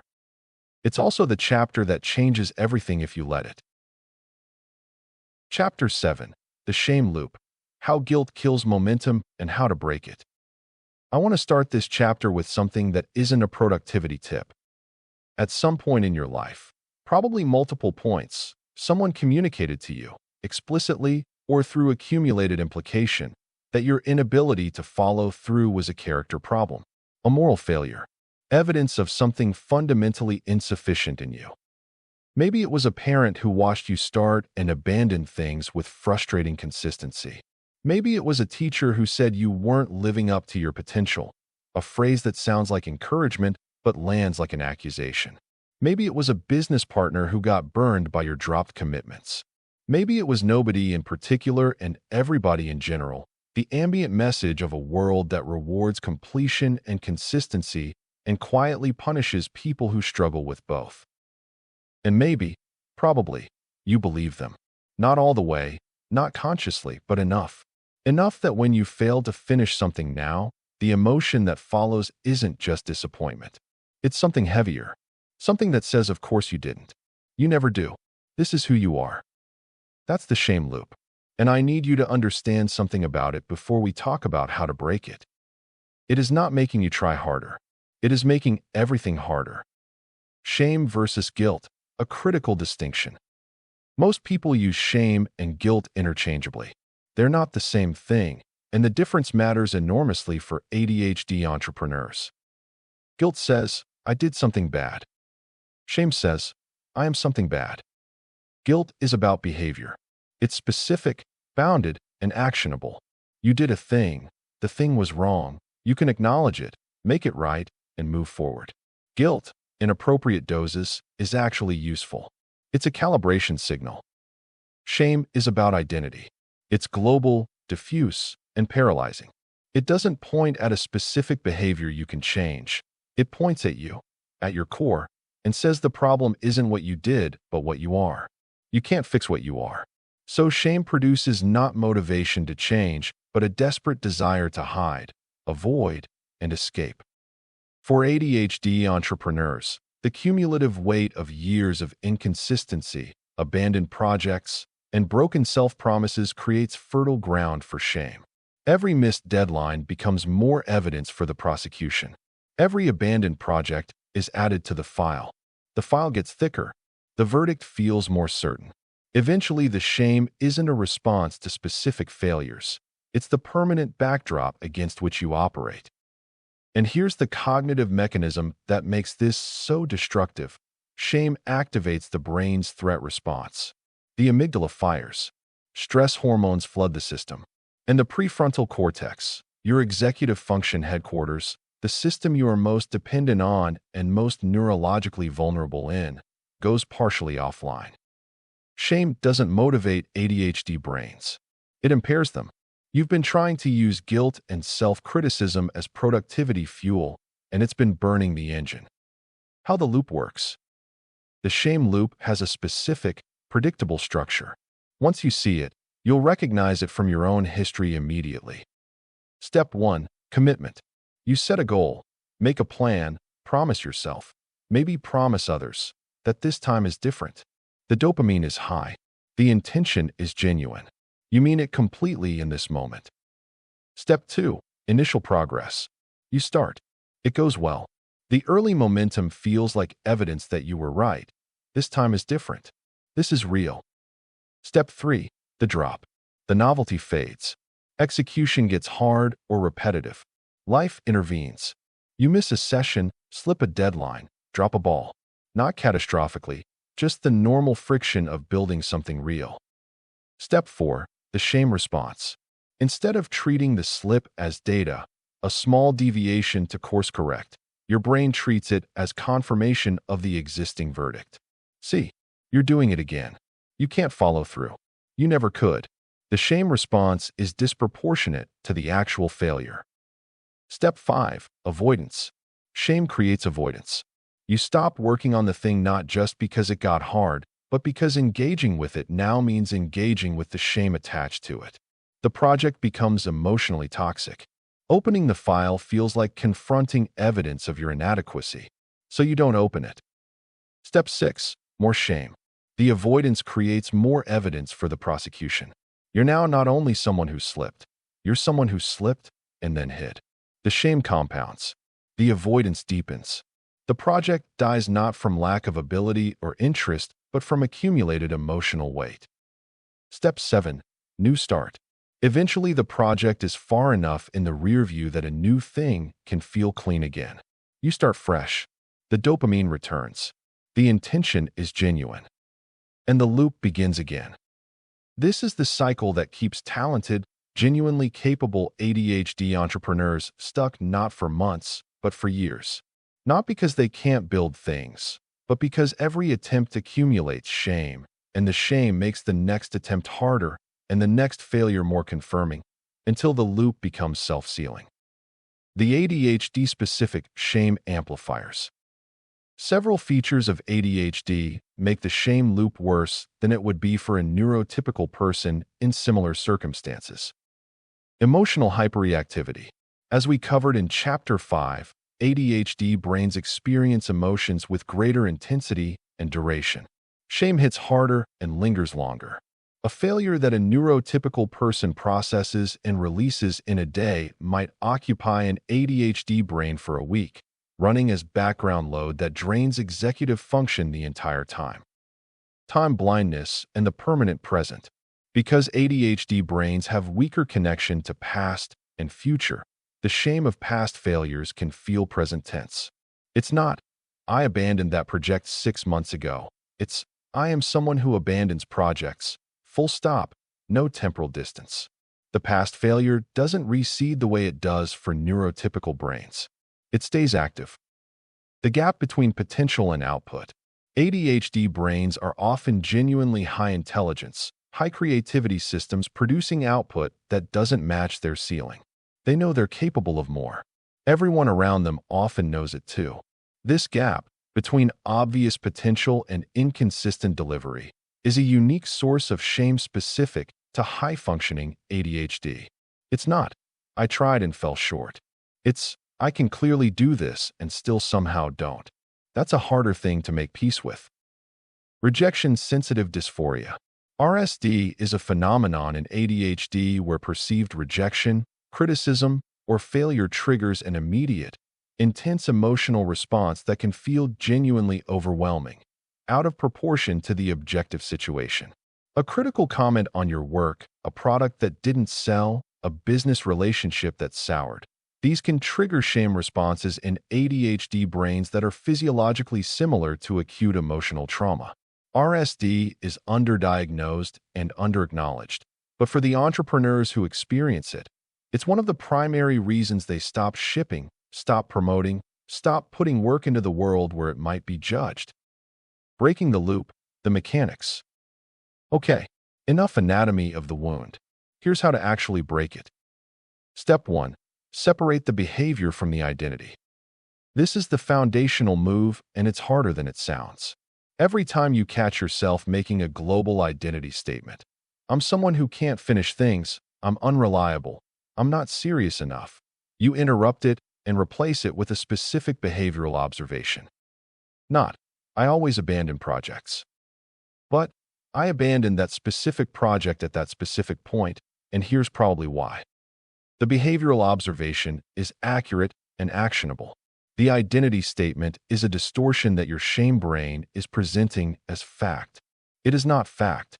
It is a pattern that has causes you now understand, running in a brain you now understand better, that can be changed with structural interventions you now have access to. This reframe isn't toxic positivity. It's accuracy. The "I'm broken" narrative is actually less accurate than "I have a specific neurological profile that creates specific failure patterns under specific conditions." One is a verdict. The other is a diagnosis. Diagnoses can be treated. Step 2. Reduce the commitment surface. One of the main shame amplifiers is the gap between what ADHD entrepreneurs promise and what they deliver to themselves and others. The solution isn't to stop committing. It's to commit to less, more reliably, and expand from there. Most ADHD entrepreneurs overcommit chronically. The hyperfocus state makes everything feel achievable. The dopamine of a new plan makes the timeline feel realistic. Then execution hits and the gap between promise and delivery opens, and every gap is a shame deposit. Undercommit publicly and overdeliver. Set internal targets that are genuinely achievable given your actual neurological profile, not the idealized version of yourself that exists when you're planning. Build and buffer. Protect your commitments like they're the most valuable asset in your business, because your relationship with your own word, especially the promises you make to yourself, is the foundation of your ability to execute. Step 3. Build a completion history deliberately. Shame thrives on evidence. The antidote to accumulated evidence of failure is accumulated evidence of success. Not big wins. Those are too rare to rely on as medicine. Small, consistent completions. This is one of the deeper reasons for milestone compression from Chapter 3. Frequent small completions aren't just dopamine management, they're shame loop interruption. Every time you finish something, even something small, you're adding a data point that contradicts the "I never finish anything" narrative. Do this consistently for 90 days, and the narrative genuinely shifts, not because you talk yourself out of it, but because the evidence no longer supports it. Step 4. Process the backlog honestly. Most ADHD entrepreneurs are carrying a private inventory of abandoned projects that represents a significant shame load. These half-built things sit in folders, in storage, in the back of their mind. Not done, not officially dead, just suspended in a state of permanent low-grade accusation. Do a project autopsy. Go through the backlog. For each abandoned project, make a deliberate decision. Kill it officially, restart it with a realistic plan, or archive it with an honest note about why it stopped. The goal is to convert everything from abandoned, which implies failure, to decided. You decided to stop. That's different. You had reasons. Some of them were neurological, some were strategic, some were circumstantial. None of them make you fundamentally broken. Declare project bankruptcy if you need to. Clear the slate. Start fresh with the frameworks you now have, rather than continuing to operate under the weight of everything that didn't work before you understood why. Step 5. Build shame-aware accountability. Standard accountability, telling someone what you're going to do and reporting back, can backfire badly for ADHD entrepreneurs with strong shame loops. If the accountability relationship becomes another source of failure evidence, it deepens the loop rather than breaking it. Build accountability relationships that are explicitly shame-aware. This means an accountability partner who understands ADHD, who responds to missed commitments with curiosity rather than judgment, and whose role is to help you understand what happened rather than confirm that you failed. The question isn't, why didn't you do it? It's what got in the way and what can we adjust? This kind of relationship is rare and worth protecting. If you don't have one, it might be the most valuable business relationship you can build. The permission you've been waiting for. Here's something I want to say directly, and I want you to actually receive it rather than skim past it. The years of starting and not finishing, the abandoned projects, the broken promises to yourself, the gap between what you know you're capable of and what you've produced, none of that is evidence that you're fundamentally insufficient. It's evidence that you were running a high-performance engine without an instruction manual in a world that handed you the wrong one. You were doing your best with the wrong information. Most of us were. We were told we needed discipline when we needed structure. We were told we needed to try harder when we needed to try differently. We were told the problem was our character when the problem was our operating conditions. You can grieve that. You're allowed to be angry about the years it cost you, and then you can put it down. Because carrying it forward costs you more than the original failures did. Every ounce of energy you spend in shame is an ounce not available for building. The most productive thing you can do right now, more than any system or schedule or framework in this book, is to stop using your own history as a weapon against yourself. The past is data, not destiny. We've now cleared the psychological ground.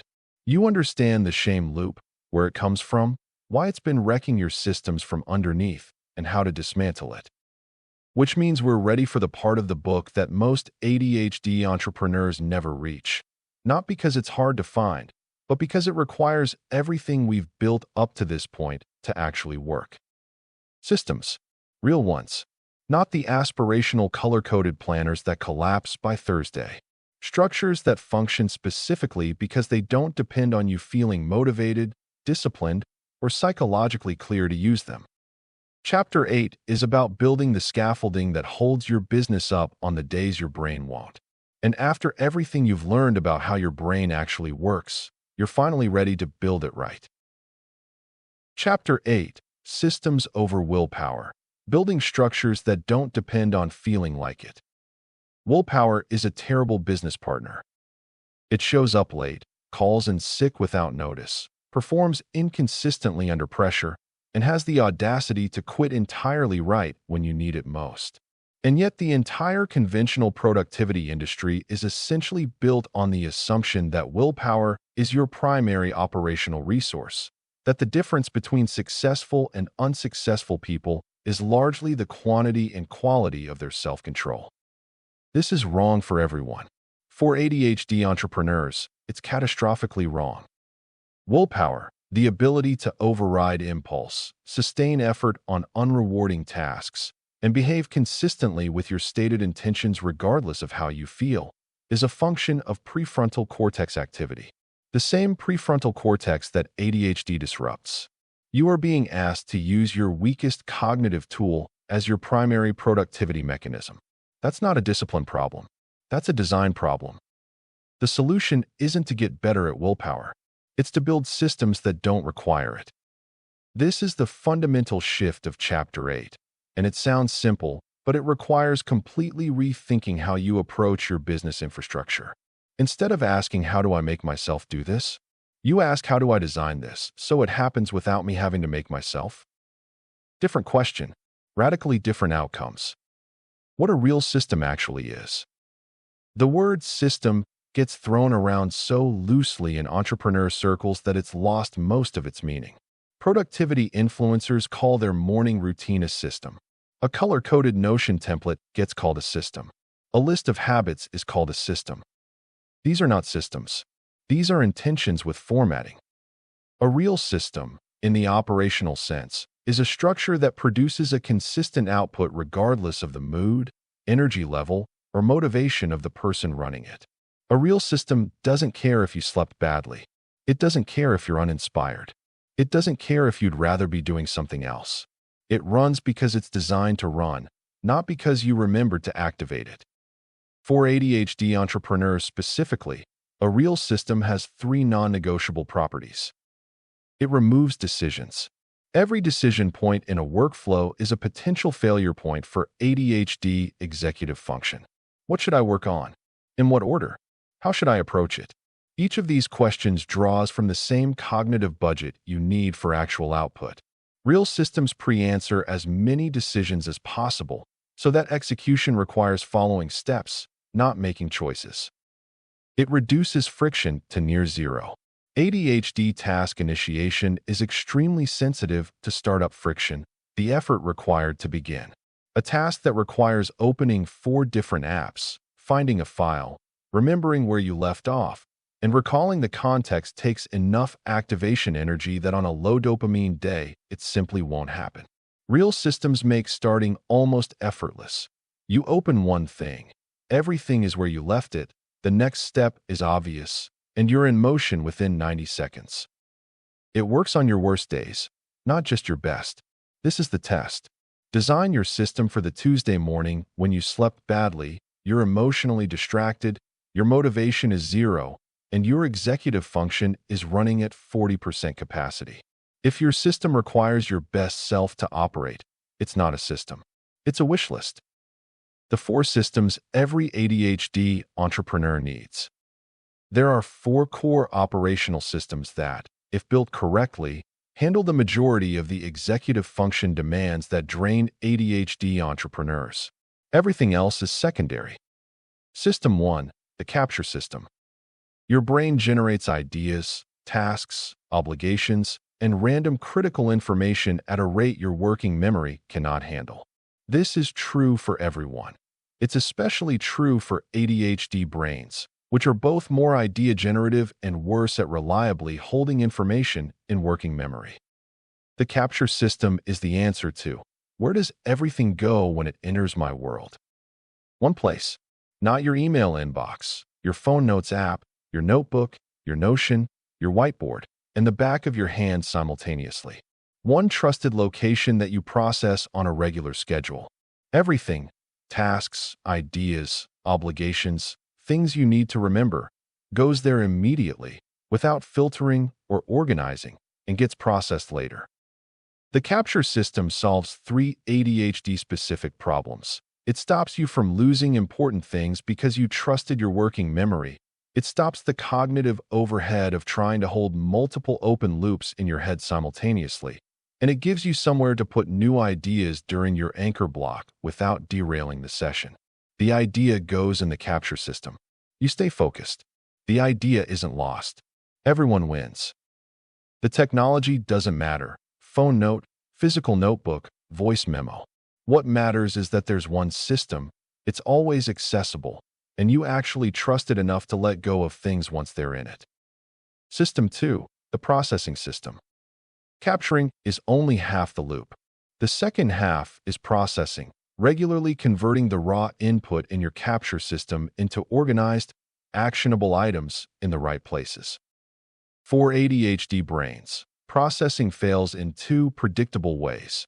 Either it never happens and the capture system becomes an overwhelming pile of unprocessed chaos, or it happens sporadically and inconsistently, meaning you can't trust that anything in your system reflects current reality.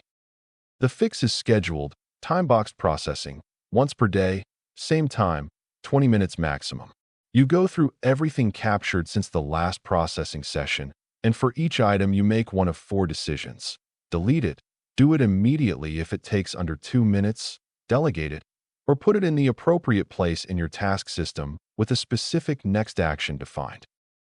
The 2-minute rule, popularized by David Allen's Getting Things Done, is particularly powerful for ADHD brains because it prevents the accumulation of small undone tasks that each add to the cognitive overhead of open loops. Small things done immediately don't occupy mental bandwidth. Small things deferred accumulate into a background hum of anxiety that drains executive function all day. System 3, the task management system. This is where most ADHD entrepreneurs overcomplicate things catastrophically. They build elaborate task management architectures, tags, priority levels, project hierarchies, recurring review cycles that require significant executive function to maintain and produce beautiful organization that never translates into actual completed work. The ADHD task management system needs to be brutally simple. Here's the structure that works. 1 list of active projects, the things that are currently in motion. Under each project, 1 clearly defined next physical action. Not work on the landing page, but write the headline and subheadline for the hero section. Specific, concrete, small enough to start without further planning. That's it. Not a comprehensive record of everything that needs to eventually happen. Just, what are my active projects, and what is the very next thing I do on each one? The next action principle is the most important concept in task management for ADHD brains. Vague tasks. Develop the marketing strategy, sort out the supplier situation, write the book, are impossible to start because they don't have a clear beginning. They require planning before they allow action, and planning is itself an executive function task that ADHD brains avoid under low motivation conditions. Specific next actions can be started immediately, which means they actually get started. Review the list once at the end of each day. Update next actions. Add new projects that were processed. Remove things that are done or no longer relevant. 5 minutes. Every day. This single habit is worth more than any productivity app on the market.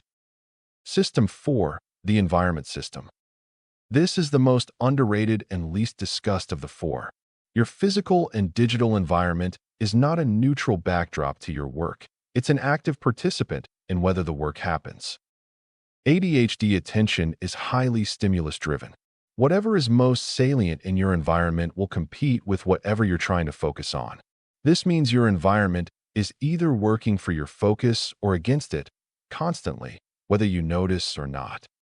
The environment system is a deliberate design of your physical and digital space to make focus the path of least resistance and distraction the path of most resistance. Practically, this means several specific things. Your most important work tools are open and ready before you sit down, so you start in motion rather than starting with setup. Distraction sources, social media, news, non-work apps, require deliberate effort to access rather than being one click away. Your physical space has a specific configuration associated with deep work, so your brain gets the environmental cue that this is focus time. Notifications are off during anchor blocks, not silenced, off. silenced still occupy a corner of your awareness. Off means gone. The digital environment piece is worth emphasizing because for ADHD brains, the internet is essentially a dopamine delivery device that is always one tab away from your work. Browser extensions that block distracting sites during work sessions aren't a crutch. They're the same logic as removing junk food from the house. You're not weak for needing the friction. You're smart for designing around your actual neurology. The system maintenance problem. Here's the failure mode that kills even well-designed systems. They drift. Systems don't fail catastrophically. They erode. A small exception here, a skipped processing session there, a gradual accumulation of workarounds. The task system starts having vague items mixed in with next actions. The capture system gets split across two locations temporarily. The processing habit shifts from daily to when I get to it. Within a few weeks, the system is a shadow of what it was, providing neither the clarity nor the reliability it was designed for. And because the deterioration was gradual, you don't notice it failed until you're already running on chaos again. ADHD brains are particularly vulnerable to system drift for the obvious reason. Maintaining a system is exactly the kind of consistent, low-novelty executive function task that ADHD makes difficult. The irony is brutal. The systems that most benefit ADHD brains are the ones ADHD brains are worst at maintaining. The solution isn't discipline. It's a scheduled system audit, once per month, 30 minutes, separate from daily processing. You go through each system and ask, is this still working? Has it drifted? What's the one thing I'd change to make it more reliable? You're not rebuilding the system every month. You're doing maintenance. Small adjustments that prevent the gradual erosion from becoming a full collapse. The minimum viable system. For ADHD entrepreneurs who are reading all of this and feeling the familiar overwhelm, the sense that building and maintaining this infrastructure is itself a task your brain is going to avoid, I want to offer the minimum viable version. If you implement nothing else from this chapter, implement this.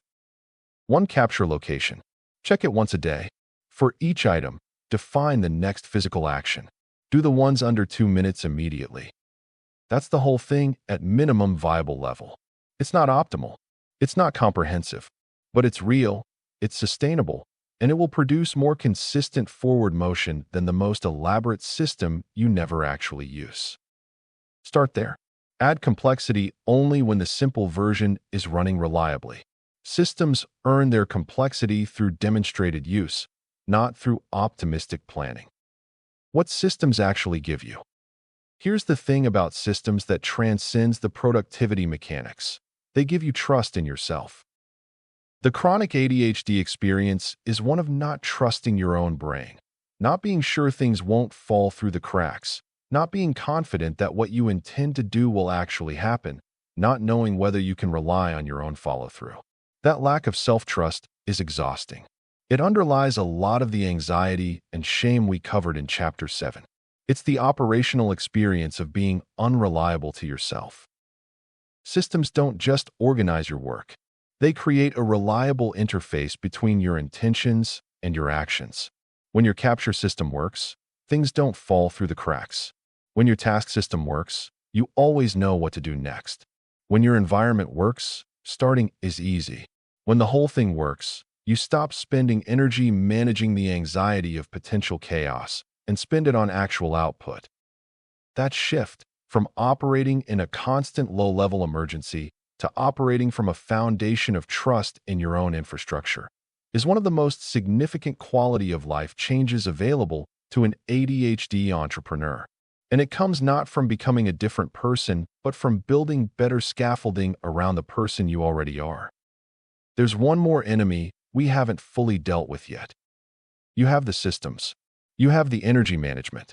You understand your brain, your shame loop, your dopamine mechanics, your hyperfocus. You have more self-awareness and structural support than 95% of ADHD entrepreneurs ever build. And you still might not finish. Because finishing, actually closing the loop, shipping the thing, declaring it done, and releasing it into the world, is a skill that has nothing to do with starting well or sustaining effort. It's its own discipline, its own psychology, its own set of failure modes. And for ADHD entrepreneurs, finishing is where everything accumulated.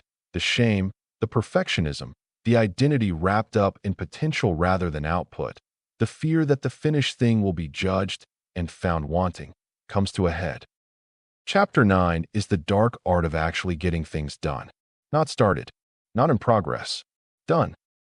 It's shorter than the other chapters, deliberately, because if I wrote it long, some of you wouldn't finish it.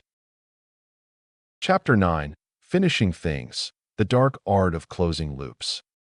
I told you this chapter would be shorter. I meant it, not because finishing deserves less attention than starting, but because the psychology of finishing responds better to precision than to volume. You don't need more information about finishing. You need a scalpel, not a sledgehammer. So let's go straight at it. Why finishing feels different from everything else. You've made it through 8 chapters. You understand your brain better than most neurologists explain it. You have frameworks for energy, time, projects, systems, and shame. By any reasonable measure, you should be equipped to finish things now. And you still might not, because finishing has its own specific gravity that none of the earlier frameworks fully address. Here's why finishing is hard in a way that's distinct from everything else. Starting is about possibility. The project could be anything. The outcome is unwritten. Your potential is intact and unthreatened because nothing has been tested yet. Starting feels like hope. Finishing is about reality. The finished thing is what it is. It will be judged. It will succeed or fail in public. It will either match the vision in your head or, more likely, fall slightly short of it, because finished real things always fall slightly short of perfect imagined ones. Finishing closes the gap between who you think you could be and who you demonstrably are. For ADHD entrepreneurs whose identity is heavily invested in potential, and it usually is because potential has been the thing people recognized and praised while output was inconsistent, finishing is an act of genuine psychological exposure. It converts possibility into evidence, and evidence can be disappointing in ways that possibility never is. This is why the last 20% takes longer than the first 80%. It's not laziness. It's self-protection. The 4 finishing killers. Killer 1. Perfectionism as a finishing blocker. Not perfectionism in the quality-obsessed sense, perfectionism as a delay strategy. As long as the thing isn't finished, it can't be judged. Every round of just one more refinement is a rational move by a brain that understands that shipping means exposure. The perfectionism isn't about standards. It's about safety. The antidote: define done before you start the final stretch. Not done when it's perfect, done when specific, pre-agreed criteria are met. Write those criteria down when you're objective, before the finishing anxiety kicks in. Then when your brain starts generating compelling reasons to keep refining, you have a pre-committed answer. The criteria are met, it's done, ship it. Killer 2. Identity drift near the finish line. This is subtle.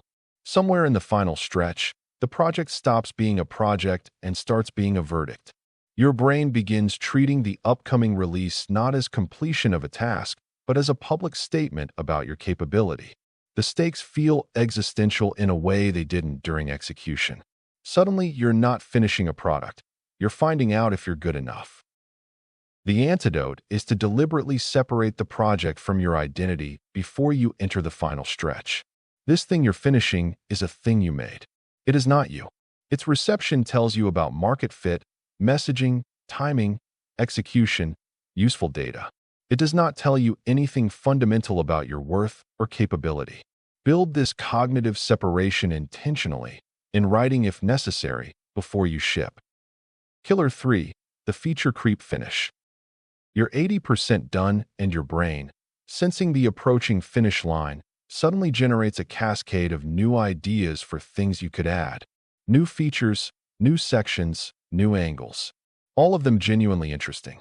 Some of them genuinely good. Your ADHD brain, facing the low novelty slog of final completion, manufactures novelty by expanding the project scope. This is the most insidious finishing killer because it masquerades as quality improvement. You're not avoiding finishing, you're improving the product. Except you're not. You're extending the runway to delay landing. The antidote, a separate version 2 list. Every new idea that arrives during the finishing stretch goes directly onto this list, acknowledged and honored, with zero possibility of entering the current version. The idea isn't rejected, it's deferred. This satisfies the novelty impulse without expanding the scope. It also gives you a head start on the next iteration, which your brain finds genuinely motivating. Killer 4, the invisible finish line. Sometimes projects don't get finished because finished was never clearly defined. The task exists in a state of perpetual near completion. You're always almost done. The finish line keeps moving. The work never formally closes. For ADHD brains, this is particularly common because clear endings require deliberate decision-making, and decision-making is expensive. It's easier to keep a project in progress than to make the definitive call that it's complete. The antidote is brutal clarity about what done means, established at the start of every project. Not a feeling, not a quality threshold, a specific, observable state. The course is done when all 12 modules are recorded, edited, and uploaded. Not when the workbook is finished. Not when the bonus content is added. When those 12 modules are live. Define done. In advance. In writing. Hold it. The shipping ritual. Most ADHD entrepreneurs have no ritual around finishing. They start with energy and ceremony. New project energy is real and acknowledged, but finishing happens in a whimper. You make the last change, you click publish, you close the laptop and feel something complicated. Relief mixed with anticlimax, mixed with immediate anxiety about reception. Build a shipping ritual. Something deliberate that marks the transition from in progress to done. It doesn't have to be elaborate. It has to be real. A specific action you only take when something ships. Tell someone. Write a single sentence in a completion log. Take a deliberate break before checking any metrics. Something that honors the finish rather than sliding past it. The completion log is particularly worth doing. A running record of things you've finished, products launched, content shipped, projects completed. For an ADHD brain that naturally accumulates evidence of incompletion, this is a deliberate counter-record. It's proof. Concrete, specific, dated proof that you finish things. Read it on the bad days. It's the most honest productivity metric you have. The minimum shippable version. Here is the most practical finishing framework I know, and it applies to almost everything an ADHD entrepreneur builds. Define the minimum version that delivers the core value. Not the minimum you'd be proud of, the minimum that actually helps the person it's for. Ship that first. Everything else is iteration. This reframes finishing not as a one-time all-or-nothing event, but as a first step in a continuous process. Version 1 doesn't have to be perfect. It has to be real. Real means in the world, getting feedback, generating data, doing the thing it was built to do. Perfect means still on your hard drive, accruing shame and lost momentum. The world will tell you what to add. Your imagination will tell you what to add and be wrong half the time. Ship the minimum viable version, let reality respond, and iterate from there. This isn't lowering your standards. It's choosing useful over impressive. The done list mindset shift. Final reframe before we close this chapter. Stop thinking of your work as a series of projects to be completed and start thinking of it as a stream of things shipped. Projects imply large, weighty, all-or-nothing outcomes. Shipping implies motion, iteration, and accumulation. ADHD brains do better with the second mental model because it distributes the psychological weight of finishing across many small acts rather than concentrating it in one big, terrifying one. You shipped a rough draft. You shipped a beta version. You shipped the first 10 episodes. You shipped the product with 3 features instead of 10. Each ship is a finish. Each finish adds to the record. The record builds the identity. Not someone who has a lot of great ideas. Someone who ships. That's the whole game. Everything in this book, the dopamine mechanics, the energy management, the systems, the shame work. It's all infrastructure in service of this one outcome, getting things from your head into the world where they can actually do something. We've covered 8 chapters of framework, science, psychology, and tactics. You understand your brain. You have your systems. You know how to start, sustain, and now finish. There's one thing left. Because here's what happens when ADHD entrepreneurs get the systems working, start finishing things, and build real momentum. They eventually hit a different kind of ceiling. Not a capability ceiling. Not a systems ceiling. An identity ceiling. The question underneath everything we've discussed, the question that Chapter 10 is entirely about, is this: what kind of business are you actually trying to build? Not the kind you think you should build. Not the kind that looks impressive on paper or validates you to the people who doubted you. The kind that your specific brain, wired exactly the way it is, good parts and hard parts and all, is uniquely positioned to build. The kind that doesn't require you to fake neurotypical to run. The kind that scales with your strengths instead of being dragged down by your limitations. Chapter 10 is the Manifesto, and it's the chapter you'll probably come back to most. Chapter 10, the ADHD Entrepreneur's Manifesto. Build the business only you can build. You do not need to become a more boring person to become a more successful one. ADHD is associated with differences in dopamine signaling and executive function, and those differences help explain why conventional productivity systems often fit badly rather than why you are personally defective. You need a business model, operating system, and definition of success that fit the brain you actually have. Research suggests ADHD is associated with stronger entrepreneurial tendency, and time-related executive function differences are common enough that time blindness became a widely used framework for explaining why standard scheduling advice often fails. Stop building for an imaginary version of you. A lot of smart ADHD entrepreneurs waste years trying to build businesses that would work beautifully for a calm, linear, neurotypical operator with perfect follow-through and an erotic relationship with spreadsheets. That person may exist somewhere, but it is not you. If your business only works when you are consistently organized, emotionally steady, administratively disciplined, and able to grind through low-stimulation tasks for months without novelty, then your business is badly designed for your brain. That is not motivationally inspiring, but it is strategically useful. Your real, unfair advantages. ADHD is not a cute brand accessory, and it is not a magical excuse machine. But the same ADHD-linked patterns associated with difficulty in sustained routine execution are also associated in research with entrepreneurial tendency, exploration, novelty seeking, and a stronger pull toward opportunity. That means your edge is usually not in maintaining repetitive systems better than everyone else. Your edge is more likely to be in one or more of these. Spotting opportunities faster. Generating a high volume of ideas. Moving intensely when urgency is real. Making bold creative leaps. Seeing connections other people miss. Your business should be built to monetize those strengths and protect you from the parts that predictably drain you. If you spend most of your week in the exact tasks your brain is worst at, congratulations, you have built yourself a prison with branding. The wrong goal. The wrong goal is prove I can function like everyone else. The right goal is build something effective enough that my differences become part of the advantage. That changes the questions you ask. Not, how do I force myself to be consistent every day? But, how do I create output despite inconsistent energy? Not, how do I stop wanting novelty? But, how do I structure novelty so it compounds? Not, how do I become less ADHD?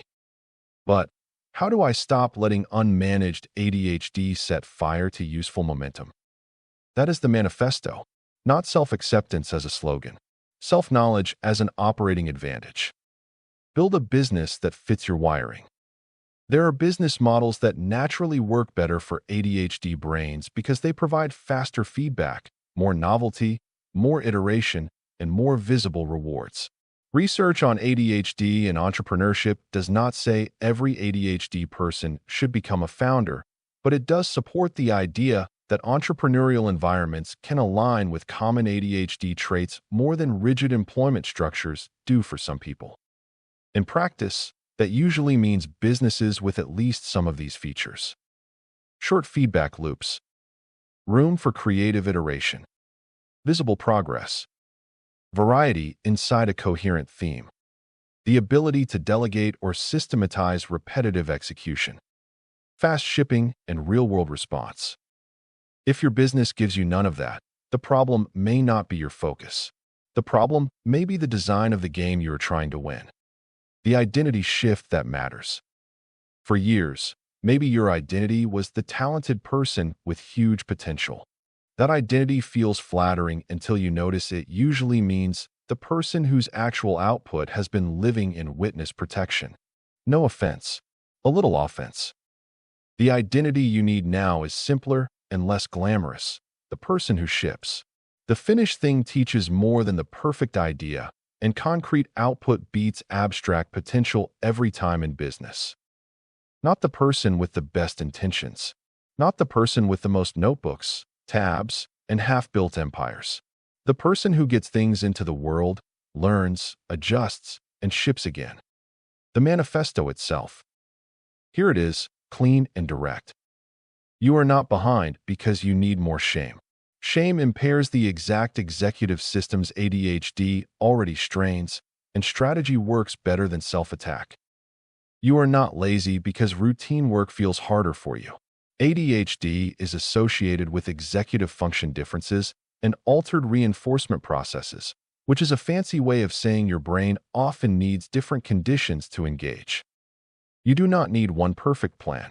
You need a system that survives real life. You do not need to kill your ambition. You need to stop scattering it. You do not need to wait until you finally get it together. You need to build under current conditions, with current wiring and current reality. You do not need to earn the right to build something meaningful by first becoming easier to manage. You need to become easier for yourself to operate. You are allowed to build a weird business. You are allowed to build a plural business. You are allowed to build a business that uses intensity in bursts instead of pretending intensity should look smooth and linear. You are also required to get honest. ADHD may explain your patterns, but it does not automatically improve them. If you know your failure modes and keep recreating them romantically, that is no longer confusion. That is self-sabotage with better vocabulary. What happens next? At this point, the work is not to admire the framework. The work is to choose one project, define one finish line, build one operating rhythm, and start stacking proof. People with ADHD often benefit from visible reminders, shorter time horizons, and smaller structured work intervals precisely because time perception and sustained execution can be unreliable. So do this without drama. Choose the thing that matters most. Define done in ugly, specific terms. Break it into embarrassingly small steps. Protect one real work block per day. Ship before your brain talks you into another side quest. That is how identity changes, not through insight alone, through repeated evidence. Final word. The world does not need another talented person who almost did something brilliant. The world has a warehouse full of those. It needs the version of you that learns how to aim the chaos, manage the dopamine, respect the limits, use the intensity, and finish the work. Build the business only you can build, not the one that would make the most sense in a seminar taught by a guy who thinks a morning routine is a personality. Your brain is different. Fine. Then your strategy should be different too.